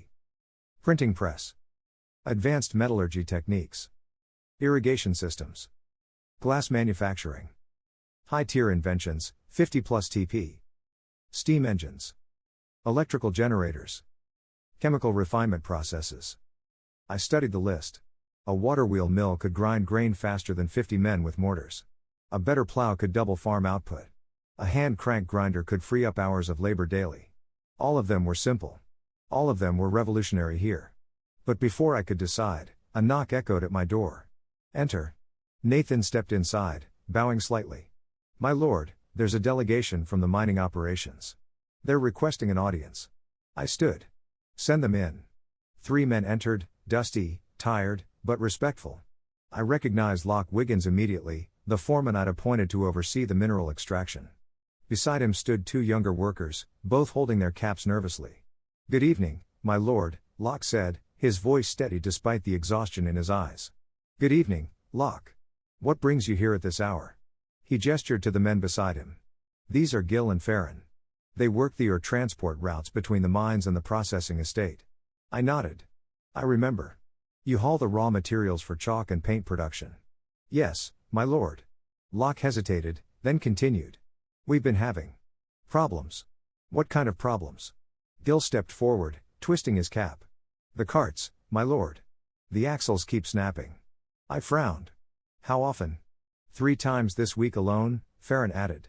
We lose half a day's work every time one breaks. And replacing them costs silver we don't have. Locke's jaw tightened. We've tried reinforcing them with iron bands, but they still crack under the weight. The roads are rough, and the ore loads are heavy. We're losing efficiency and morale. I crossed my arms, thinking. Cart axles. A problem so mundane it would bore most nobles to tears. But here, in a city rebuilding from nothing, a broken axle wasn't just an inconvenience, it was a bottleneck strangling progress. Show me, I said. We walked through the lower district under torchlight, past sleeping homes and quiet workshops. The transport yard sat near the eastern estate, a wide dirt lot filled with wagons, carts, and piles of broken wood. Locke led me to a cart tipped on its side, its rear axle split clean down the middle. I crouched beside it, running my fingers along the fracture. The wood was dense but brittle, oak, probably. The brake followed the grain, a classic shear failure. How much weight were you carrying? I asked. About 400 kilograms, Gil said. Mostly iron ore. I stood, brushing dirt from my hands. And how far do you travel per trip? 6 kilometers round trip. Twice a day. 12 kilometers daily, loaded with iron, over roads that were little more than frozen dirt paths. No wonder the axles were failing. System, I thought silently. Pull up data on axle stress tolerances and load distribution. The golden text appeared in my vision, invisible to everyone else. Axle failure analysis. Current design, single solid wood beam, 8 cm diameter. Load capacity, 300 kg sustained, 400 kg maximum before fracture risk. Primary failure points, grain shear under torsional stress, uneven load distribution. Recommended solutions. Increase axle diameter to 12 cm, reduces shear stress. Use composite construction, wood core plus metal reinforcement. Introduce bearing surfaces to reduce friction. Redesign wheel hub to distribute load more evenly. I nodded slowly. The solution wasn't just a stronger axle, it was a better system. Locke, how many carts do you operate? 15, my lord. But only 9 are functional right now. And how long does it take to build a replacement axle? 2 days, if the carpenter prioritizes it. I did the math in my head. 2 days downtime per failure. 3 failures a week. That was 6 days of lost productivity every week, nearly a full workday wasted daily. Unacceptable. I'm going to fix this, I said. Locke blinked. My lord? I'm going to design a new axle system. Stronger, more durable, and easier to repair. Give me 3 days. The 3 men exchanged glances, hope flickering in their eyes. You can do that, my lord? Farron asked. I smiled. I'm a mechanical engineer. This is what I do. Back in my chambers, I pulled out parchment, ink, and a straightedge. The room was silent except for the scratch of my quill and the occasional crackle from the fireplace. I started with the basics, force diagrams, load vectors, stress distribution. On Earth, I'd done this 1,000 times, designing shafts, axles, and drive systems for industrial machinery. Here, the principles were the same. Only the tools were different. Problem: wooden axles fail under sustained torsional and compressive stress. Solution: hybrid construction using wood and metal in a layered design. I sketched the first concept, a wooden core wrapped in an iron sleeve, with bronze bushings at the wheel hubs to reduce friction. No. Too expensive. Bronze was costly, and we didn't have enough smiths to mass produce them. I crumpled the parchment and started again. Second concept, laminated wood construction. Instead of a single solid beam, I'd use multiple thin layers of wood glued and pressed together, with the grain oriented in alternating directions. This would distribute stress more evenly and prevent catastrophic shear failures. Add iron bands at the stress points, near the hubs and at the center, and you'd have an axle that could handle twice the load at half the cost. Better. But still not perfect. I needed something easier to repair in the field. Third concept, modular axle with replaceable segments. I sketched a design where the axle was split into 3 sections, left, center, right, connected by interlocking iron sleeves. If one section cracked, you could replace just that piece instead of the entire axle. Faster repairs. Lower costs. Higher uptime. I sat back, studying the drawing. This could work. System: analyze this design. The golden text appeared. Design analysis: modular laminated axle. Estimated load capacity: 600 kg sustained, 800 kg maximum. Failure rate reduction: 75% compared to current design. Material cost: plus 30% per unit, offset by reduced replacement frequency. Repair time: reduced from 2 days to 4 hours. Technology points awarded upon prototype completion: 12 TP. I grinned. 12 points. Not bad for a cart axle. System: what if I add a secondary improvement, like a better wheel hub or a lubrication system? Additional improvements detected. Redesigned wheel hub with roller bearings, plus 8 TP. Grease reservoir system for friction reduction, plus 5 TP. Total potential TP, 25. 25 points. Exactly what I needed to unlock the prototype lab. I leaned forward, excitement building. This wasn't just about fixing carts. This was about proving that Baymar could innovate, that we didn't need the Empire's scraps to survive. We could build our own future. The next morning, I gathered Locke, Tim Myers the carpenter, and Hale Verno the blacksmith in the castle workshop. I spread the blueprints across the table. Gentlemen, I said, I'm about to change the way we build carts. Tim squinted at the drawings, tracing the lines with a calloused finger. Laminated wood. Interlocking sections. My lord, I've never seen anything like this. That's because no one's built it yet, I said. But it'll work. I guarantee it. Hale frowned at the iron sleeve design. The metalwork is precise. We'll need measurements down to the millimeter. Can you do it? He nodded slowly. It'll take time, but I can do it. Locke studied the wheel hub redesign, a simple roller bearing system using small iron cylinders set in a grease-filled housing. This reduces friction? By half, I said. Which means your horses pull easier, your carts move faster, and your axles last longer. His eyes widened. My lord, if this works. It will work, I said. And when it does, we'll retrofit every cart in Baymar. Then we'll sell the design to other cities. Tim laughed, shaking his head. You're mad, my lord. But I like it. I grinned. Good. Because we start building today. For the next 3 days, the workshop became my second home. I worked alongside Tim and Hale, cutting wood, hammering iron, and testing joint integrity. The knights passing by would stop and stare, unsure how to process the sight of their king covered in sawdust and grease. Hana brought me meals when I forgot to eat. My mother scolded me for working too hard. Momo watched from the corner, eyes wide with fascination. On the third day, we assembled the prototype. The axle gleamed in the afternoon light, layered wood wrapped in iron bands, modular segments locked together, bronze-rimmed hubs holding the new roller bearings. It was beautiful. System, evaluate the prototype. Prototype evaluation, modular laminated axle, complete load capacity, 620 kg sustained, 820 kg maximum. Durability, 4x improvement over baseline. Repair time, 3.5 hours average. Technology points awarded, 25 TP. Achievement unlocked, first invention. Bonus reward, plus 10 experience points. New feature unlocked, prototype lab. I exhaled slowly, feeling the weight of the moment. 25 points.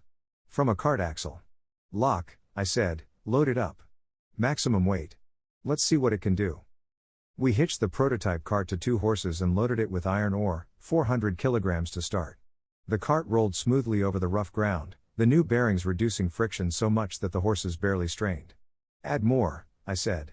We piled on another 100 kilograms. Still smooth. Another 100. The cart groaned but held. At 650 kilograms, I called it. Take it on a full route, I told Locke. 6 kilometers. Report back. 2 hours later, he returned, grinning like a man who'd seen the future. My lord, he said, breathless. It didn't even creak. The workers erupted in cheers. Tim clapped me on the back. You've done it, lad. By the gods, you've actually done it. I smiled, but my mind was already moving forward. 25 points earned. Prototype lab unlocked. And this was just the beginning. System, I thought. Open the prototype lab. A new interface materialized, clean, organized, filled with possibilities. Prototype lab active. Available features. Virtual testing environment. Material simulation. Blueprint library, basic tier, design optimization tools. I selected the blueprint library, and a list unfolded. Available blueprints, basic tier.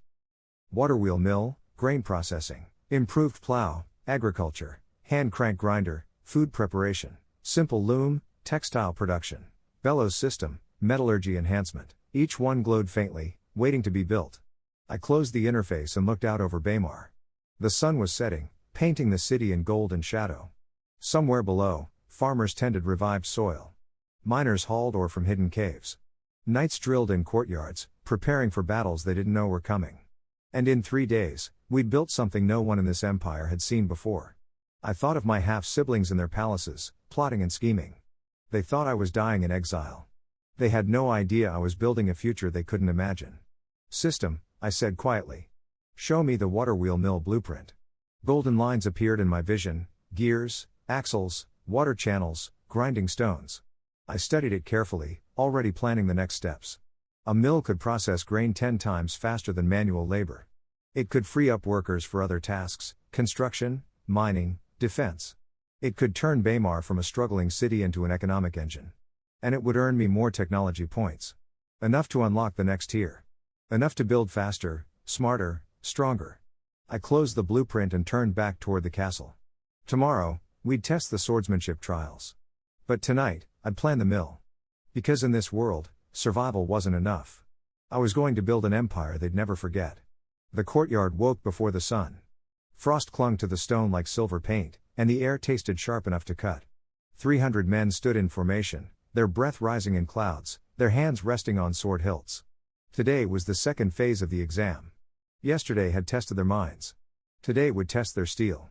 I stood among them, not at the front, but in the third row of Josh's unit, just another knight in a sea of cloth and leather. No crown. No title. No commands. Lucius had made that clear at dawn. For today's trial, he'd said, voice carrying across the yard, His Majesty is not your king. He is a participant. I am your commander. You will address me as such, and you will follow my orders without question. The men had glanced at me, uncertain. I'd simply nodded and stepped into rank. If they were going to respect the chain of command, they needed to see me respect it too. Lucius walked the lines now, hands clasped behind his back, eyes sharp as a hawk's. He stopped at the center and raised his voice. Yesterday you fought with your heads. Today you fight with your hands. He gestured to the racks of practice swords, blunted steel, weighted and balanced, but still capable of breaking bones if used carelessly. The rules are simple, Lucius continued. No killing. No crippling. No strikes to the throat, groin, or spine. Victory is achieved by disarmament, submission, or incapacitation. He paused, letting the words settle. Each team will fight in rotation. Red versus yellow. Yellow versus purple. Purple versus red. The top 3 fighters from each team will advance to the finals. A ripple of tension moved through the ranks. Commander Lucius, Mark called out. What determines top fighter? Speed of victory, efficiency of technique, and control under pressure, Lucius replied. I will judge. My word is final. No one argued. Lucius turned to Josh. Captain, your unit will face Captain Mark's unit first. Select your fighters. Josh stepped forward and began calling names. I stayed silent, waiting. When he called Ethan Cho, I stepped out of line without hesitation. The men shifted, eyes following me. Some looked curious. Others looked nervous. Fighting their king, even in an exam, felt dangerous. But that was the point. If they couldn't treat me like an equal here, they'd never trust me as a leader in real battle. The first matches began with controlled aggression. Knights circled each other, testing distance, probing defenses. Steel rang against steel in sharp, rhythmic bursts. Some fights ended quickly, a disarm, a trip, a well-placed strike to the ribs. Others dragged on, both fighters evenly matched, sweat dripping despite the cold. I fought twice in the first round. The first opponent was a page named Rolf, young, eager, and predictable. I let him attack first, reading his rhythm, then stepped inside his guard and swept his legs. He hit the ground hard, and I pressed the blunted tip of my sword to his chest. Yield, I said. He nodded, breathless. I yield. The second fight lasted longer. A lieutenant named Gregor, older and more experienced. He fought defensively, conserving energy, waiting for me to overcommit. I didn't. We circled for 30 seconds, exchanging feints, testing angles. Then I shifted my weight left, drew his guard high, and struck low, a quick tap to his knee that buckled his stance. Before he could recover, I hooked his blade and twisted, sending it spinning from his grip. Yield. Yield, he grunted, rubbing his knee. I helped him up, and we both returned to the sidelines. Lucius watched everything, his face unreadable. By midday, the field had narrowed. Red team's top 3, myself, Trey, and a quiet squire named Dennison. Yellow team's top 3, Mark, a lieutenant named Oren, and a broad-shouldered page called Vex. Purple team's top 3, Gary, Barry Jacks, the scout who'd impressed me during the strategy exam, and a tall, lean knight I didn't recognize. His name was Kalen Moss. I'd seen him around camp, but he'd never stood out. Average height. Plain face. Unremarkable in every way. Until now. Kalen had won all 4 of his matches in under 20 seconds each. Not through brute strength. Through precision.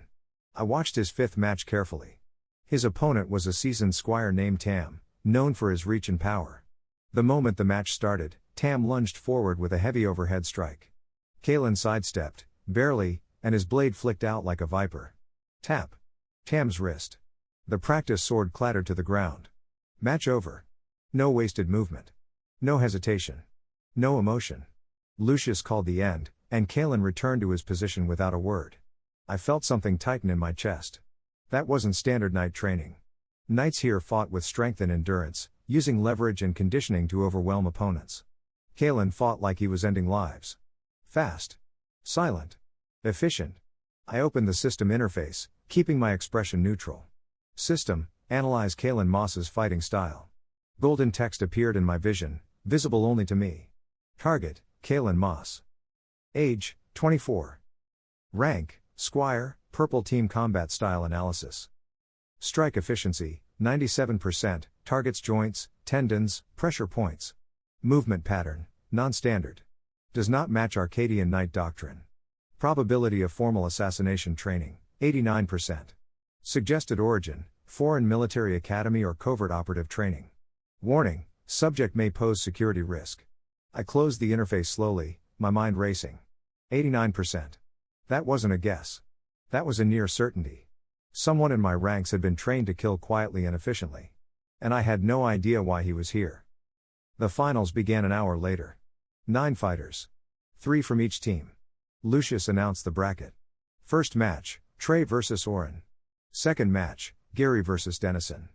Third match, myself vs Vex. Fourth match, Mark vs Barry. Fifth match, Kalen vs the winner of match 1. I watched Trey and Oren clash, a hard, grinding fight that ended with Trey's superior endurance wearing Oren down. Gary crushed Dennison with raw power, barely breaking a sweat. My match with Vex was straightforward. He was strong but slow. I used speed and angles, disarming him in 40 seconds. Mark defeated Barry in a close match, but Barry's tactical mind nearly turned it around twice. Then came the match I'd been waiting for. Trey vs Kalen. Trey was one of my best, fast, disciplined, and relentless. But the moment the match started, I knew he was in trouble. Kalen moved like water. Every strike Trey threw, Kalen redirected. Every opening Trey created, Kalen closed before he could exploit it. 30 seconds in, Kalen's blade tapped Trey's elbow, a nerve strike. Trey's fingers spasmed, and his grip weakened. Kalen followed with a spinning strike to the back of Trey's knee.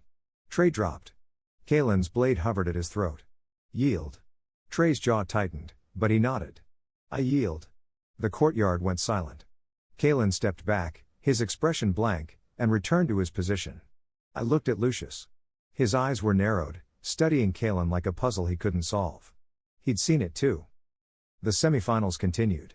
Gary fought Mark and won through sheer aggression. I fought Barry and won by exploiting a gap in his defense during a high feint. That left the final match. Myself versus Gary. And Kalen versus the winner. Gary and I stepped into the center of the courtyard.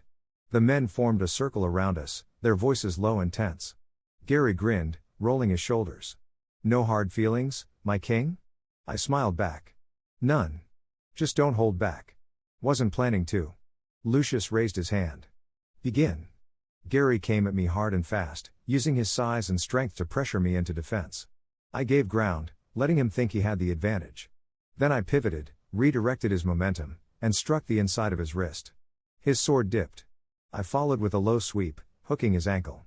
He stumbled, and I pressed my blade to his shoulder. Yield. He laughed, breathless. Yield. Damn, you're quick. I helped him up, and the men cheered. But my focus was already shifting. Kalen stood at the edge of the circle, waiting. Expressionless. Unreadable. Lucius called us forward. Final match, he announced. Ethan Cho vs Kalen Moss. The courtyard fell silent. I stepped into the circle, and Kalen mirrored me. We stood 5 paces apart, blades lowered, eyes locked. Begin. Kalen didn't charge. He circled, footwork smooth and measured, watching me the way a predator watches prey. I matched his movement, keeping my guard neutral. Most fighters revealed their intent in the first exchange. Kalen revealed nothing. I tested him with a quick thrust, just a flick, no commitment. He sidestepped and countered with a strike aimed at my ribs. I parried, and our blades met with a sharp ring. Fast. I pressed forward, chaining 3 strikes, high, low, mid. He deflected all 3 without stepping back. Then he attacked. His blade moved in tight, controlled arcs, wrist strikes, joint locks, nerve taps. I blocked the first 2, but the third grazed my forearm. Pain shot up my arm, and my grip weakened for half a second. He saw it and pivoted, going for a disarm. I twisted my wrist, redirecting his blade, and countered with a palm strike to his chest. He staggered back, eyes narrowing. For the first time, I saw emotion flicker across his face. Surprise. We circled again, both breathing harder now. The men around us were silent, watching every movement. I adjusted my stance, shifting my weight forward. Kalen's eyes tracked the change. Then I attacked. Not with the flashy techniques of a knight, but with the brutal efficiency of a soldier. Low strikes. Fast transitions. No wasted motion. I wasn't trying to disarm him. I was trying to break his rhythm. Our blades clashed 6 times in 3 seconds.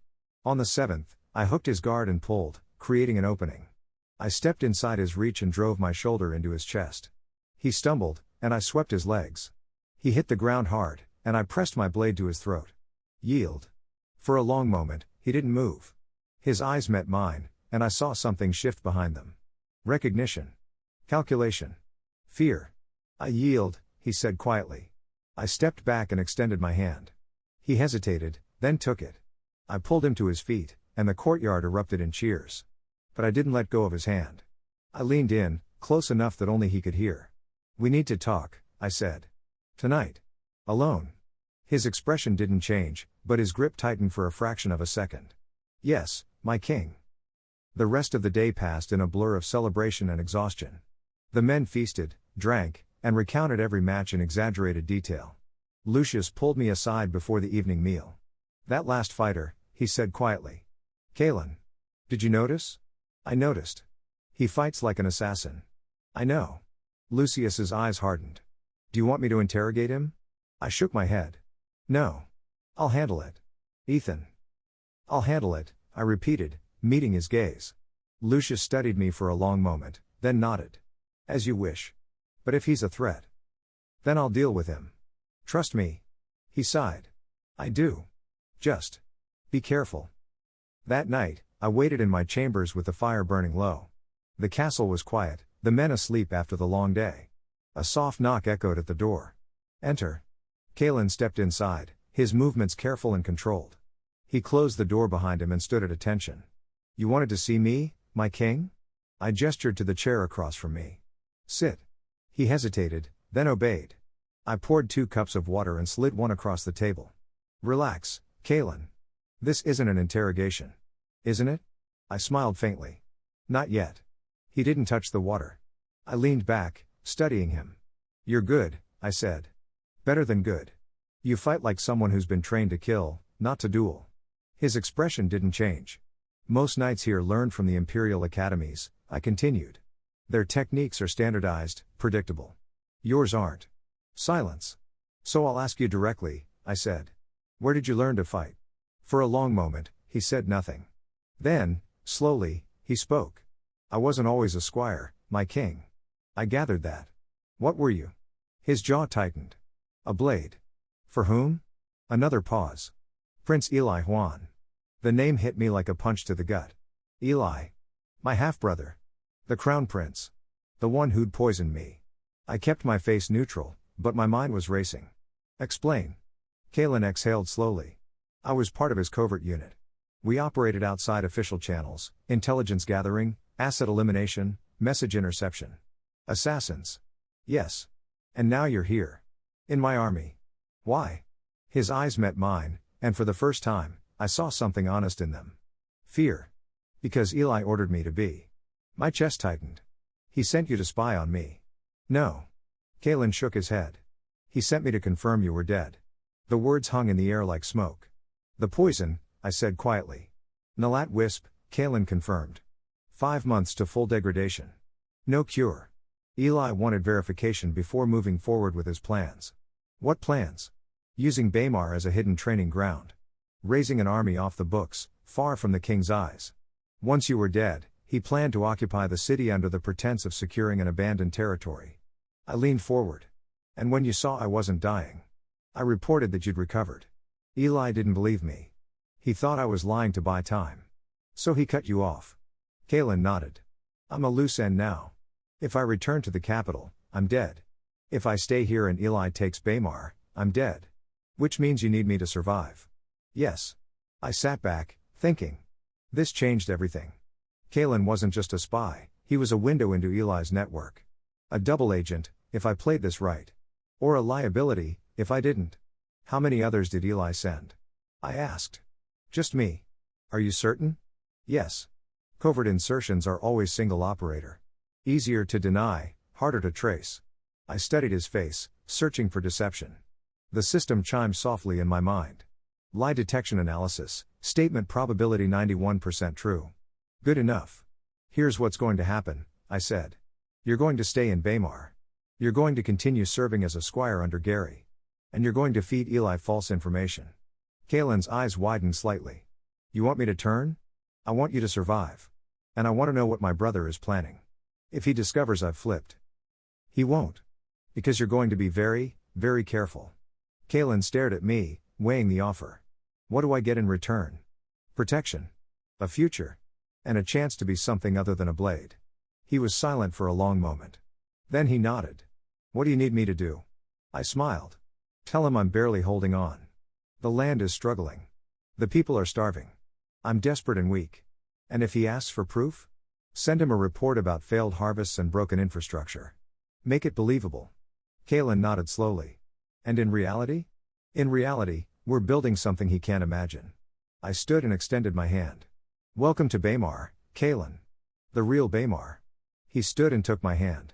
His grip was firm. I won't let you down, my king. I know. Because if you do, I'll kill you myself. He smiled faintly. Understood. After Kalen left, I sat by the fire, staring into the flames. A spy in my ranks. Sent by the brother who'd tried to poison me. Most rulers would have executed him on the spot. But I wasn't most rulers. I was an engineer. And engineers didn't waste useful tools. I opened the system interface. System, log Kalen Moss as Asset Alpha 1. Monitor his communications and flag any anomalies. Asset logged. Monitoring active. I closed the screen and leaned back. Eli thought he was playing chess.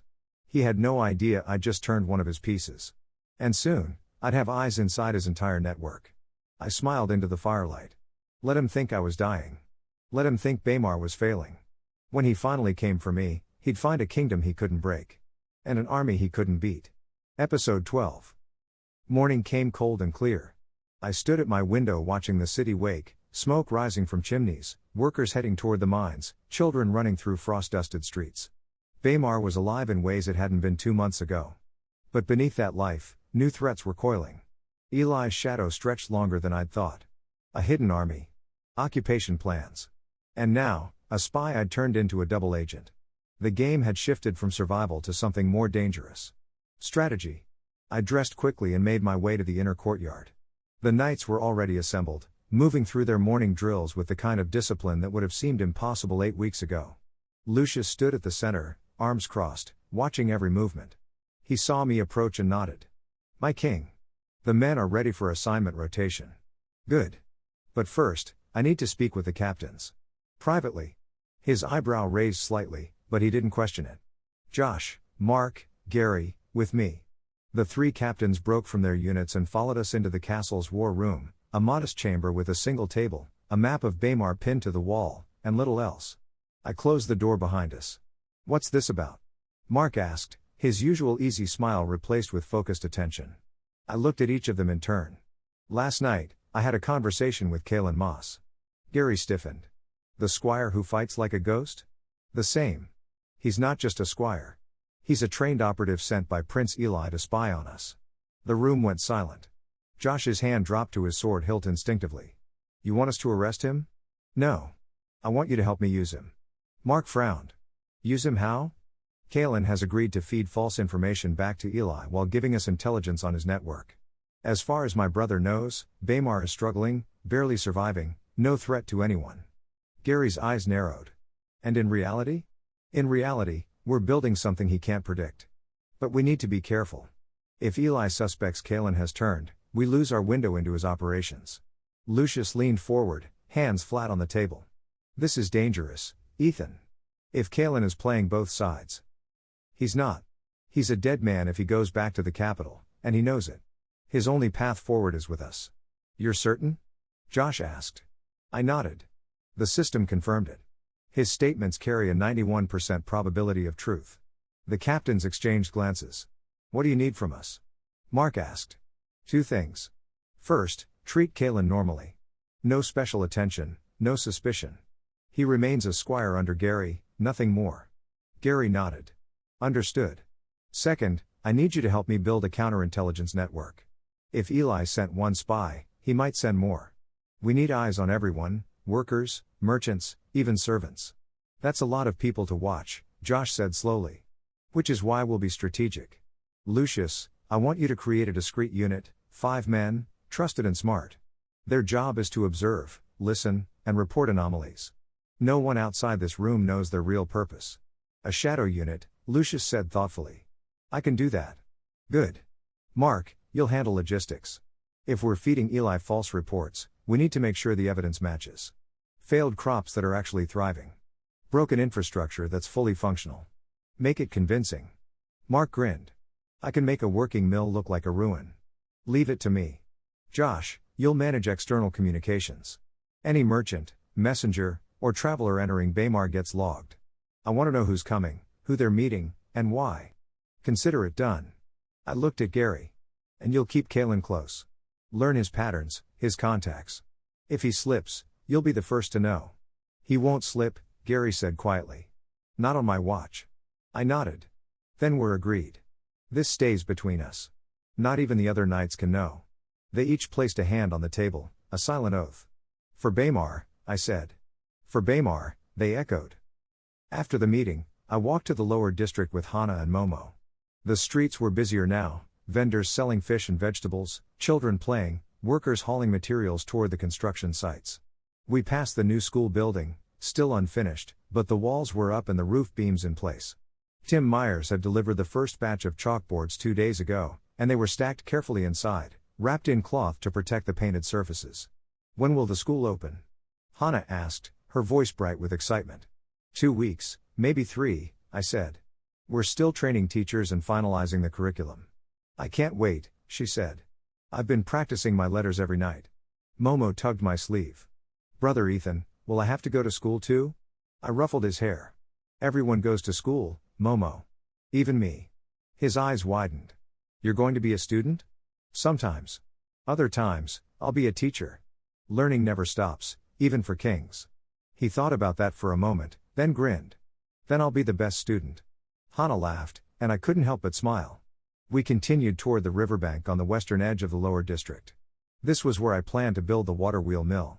The river, small but steady, cut through Baymar's outskirts before emptying into the sea. Most people ignored it. Too shallow for boats, too cold for swimming. But to me, it was perfect.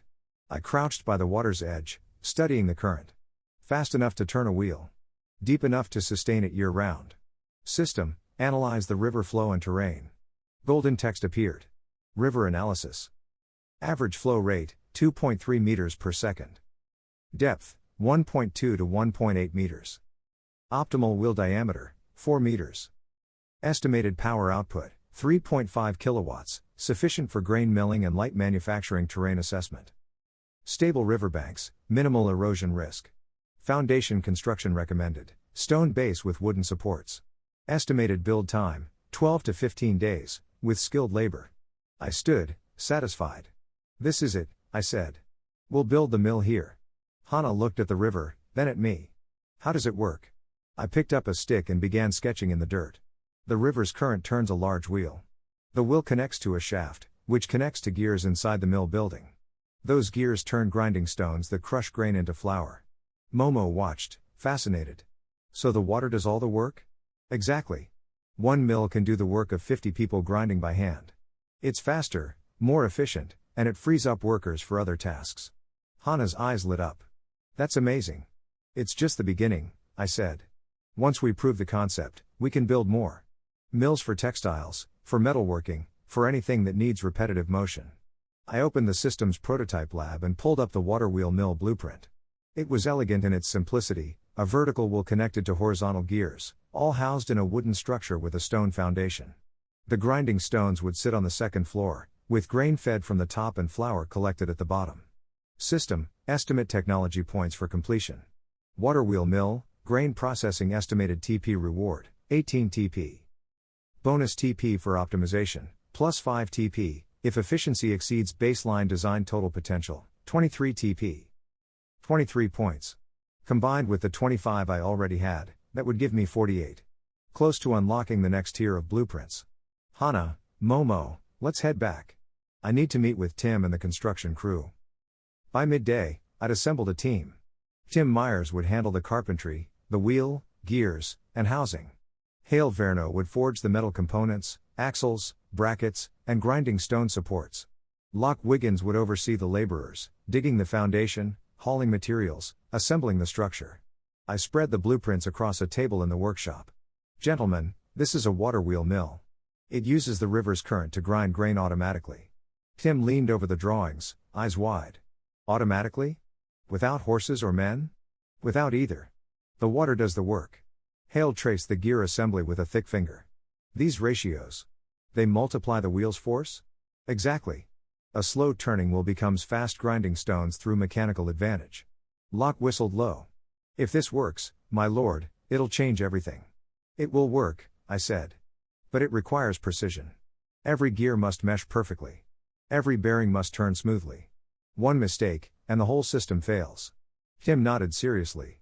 I'll need 3 days to build the wheel. Maybe 4. The axle and gears will take a week, Hale added.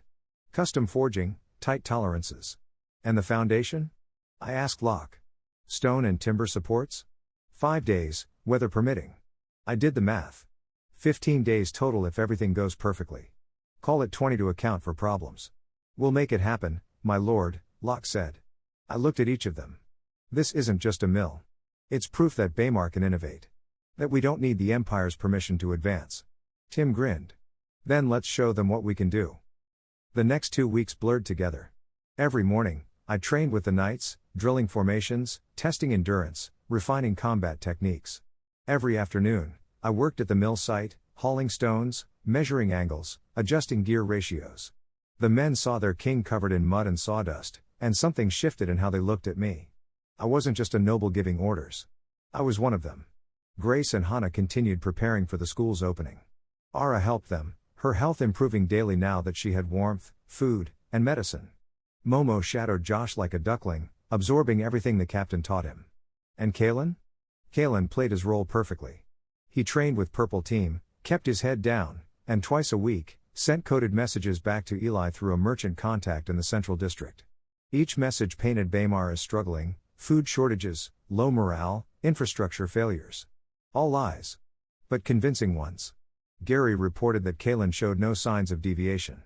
The system's monitoring confirmed it. And slowly, carefully, Kalen began sharing information about Eli's network. Names. Locations. Operatives. A hidden fortress in the northern mountains where Eli trained his covert units. A network of merchants who moved money and messages across the empire. Contacts in the royal guard loyal to Eli, not the king. Each piece of intelligence was a weapon I could use later. But for now, I kept it quiet. Let Eli think he was winning. On the 14th day, the mill's foundation was complete. Stone blocks set deep into the riverbank, reinforced with timber bracing. The structure rose 3 meters above the water, solid and unyielding. On the 16th day, Tim finished the water wheel, a beautiful piece of craftsmanship. 4 meters in diameter, 16 curved paddles, balanced perfectly on a central axle. We lowered it into position using ropes and pulleys, and when it touched the water, the current caught it immediately. The wheel turned. Slow at first, then steady. The men cheered. On the 19th day, Hale delivered the gear assembly. We installed it carefully, connecting the wheel's axle to the grinding mechanism inside the mill house. Every tooth meshed perfectly. Every bearing turned smoothly. On the 20th day, we ran the first test. I poured grain into the hopper at the top of the mill. The wheel turned. The gears engaged. The grinding stones rotated. And flour, fine, white, perfect flour, poured out the bottom. The workers erupted in celebration. Tim clapped me on the back, laughing. You did it, lad. By the gods, you actually did it. Locke was already calculating output. At this rate, we can process 500 kilograms a day. Maybe more. Hale just shook his head, grinning. Magic. That's what this is. I smiled, exhausted but satisfied. It's not magic. It's engineering. The system chimed. Water wheel mill, grain processing, complete. Technology points awarded, 18 TP. Efficiency bonus achieved, plus 7 TP, exceeded baseline output by 22% total TP earned, 25 TP. Current TP balance, 50 TP. New feature unlocked, workshop enhancement. New blueprints available, mid-tier inventions. I opened the system interface. Workshop enhancement, available. Cost, 50 TP. Unlocks, precision measurement tools, advanced metallurgy techniques, mechanical testing equipment. I hesitated. 50 points was everything I had. But the workshop upgrade would let me build faster, better, and more reliably. It was an investment in the future. I selected it. Workshop enhancement, purchased. TP balance, 0. New tools available. Calipers, 0.1 mm precision. Micrometers. Hardness testing equipment. Improved forge design, higher temperatures, better control mechanical advantage calculators. The knowledge flooded my mind, not just how to use the tools, but how to make them. I could teach Tim to craft calipers from scrap metal. I could show Hale how to build a better forge. I could turn Baymar's workshop into something that rivaled the Empire's best facilities. I closed the system and looked at the mill. Water turning the wheel. Will turning the gears. Gears grinding the grain. Simple. Elegant. Revolutionary. Around me, workers were already talking about what else we could build. Mills for cloth. Mills for metal. Mills for anything that needed power. I felt the future pulling at me, bright and vast and full of possibility. But beneath that excitement, a darker thought lingered. Eli was still out there. Still plotting. Still dangerous. And now that Baymar was thriving, he'd be more interested than ever. I needed to move faster. Build stronger. Prepare for the war that was coming. Because it wasn't a question of if. It was a question of when. That night, I met with Kalen in the shadows behind the castle. Any word from Eli? I asked. He nodded. A coded message arrived this morning. He's pleased with my reports. He thinks you're barely holding on. Good. Keep it that way. There's more, Kalen said, his voice lowering. He mentioned a timeline. 6 months. For what? For moving on Baymar. He's preparing his hidden forces. Once winter ends and the road's clear, he'll march. My chest tightened. How many men? 2,000. Maybe more. I did the math. I had 300 knights. Even with training, even with superior tactics, we'd be outnumbered 6 to 1. We'll need allies, I said quietly. Or better weapons, Kalen replied. I looked at him. What do you know about cannons? His eyes widened slightly. Artillery? That's forbidden knowledge. The Empire.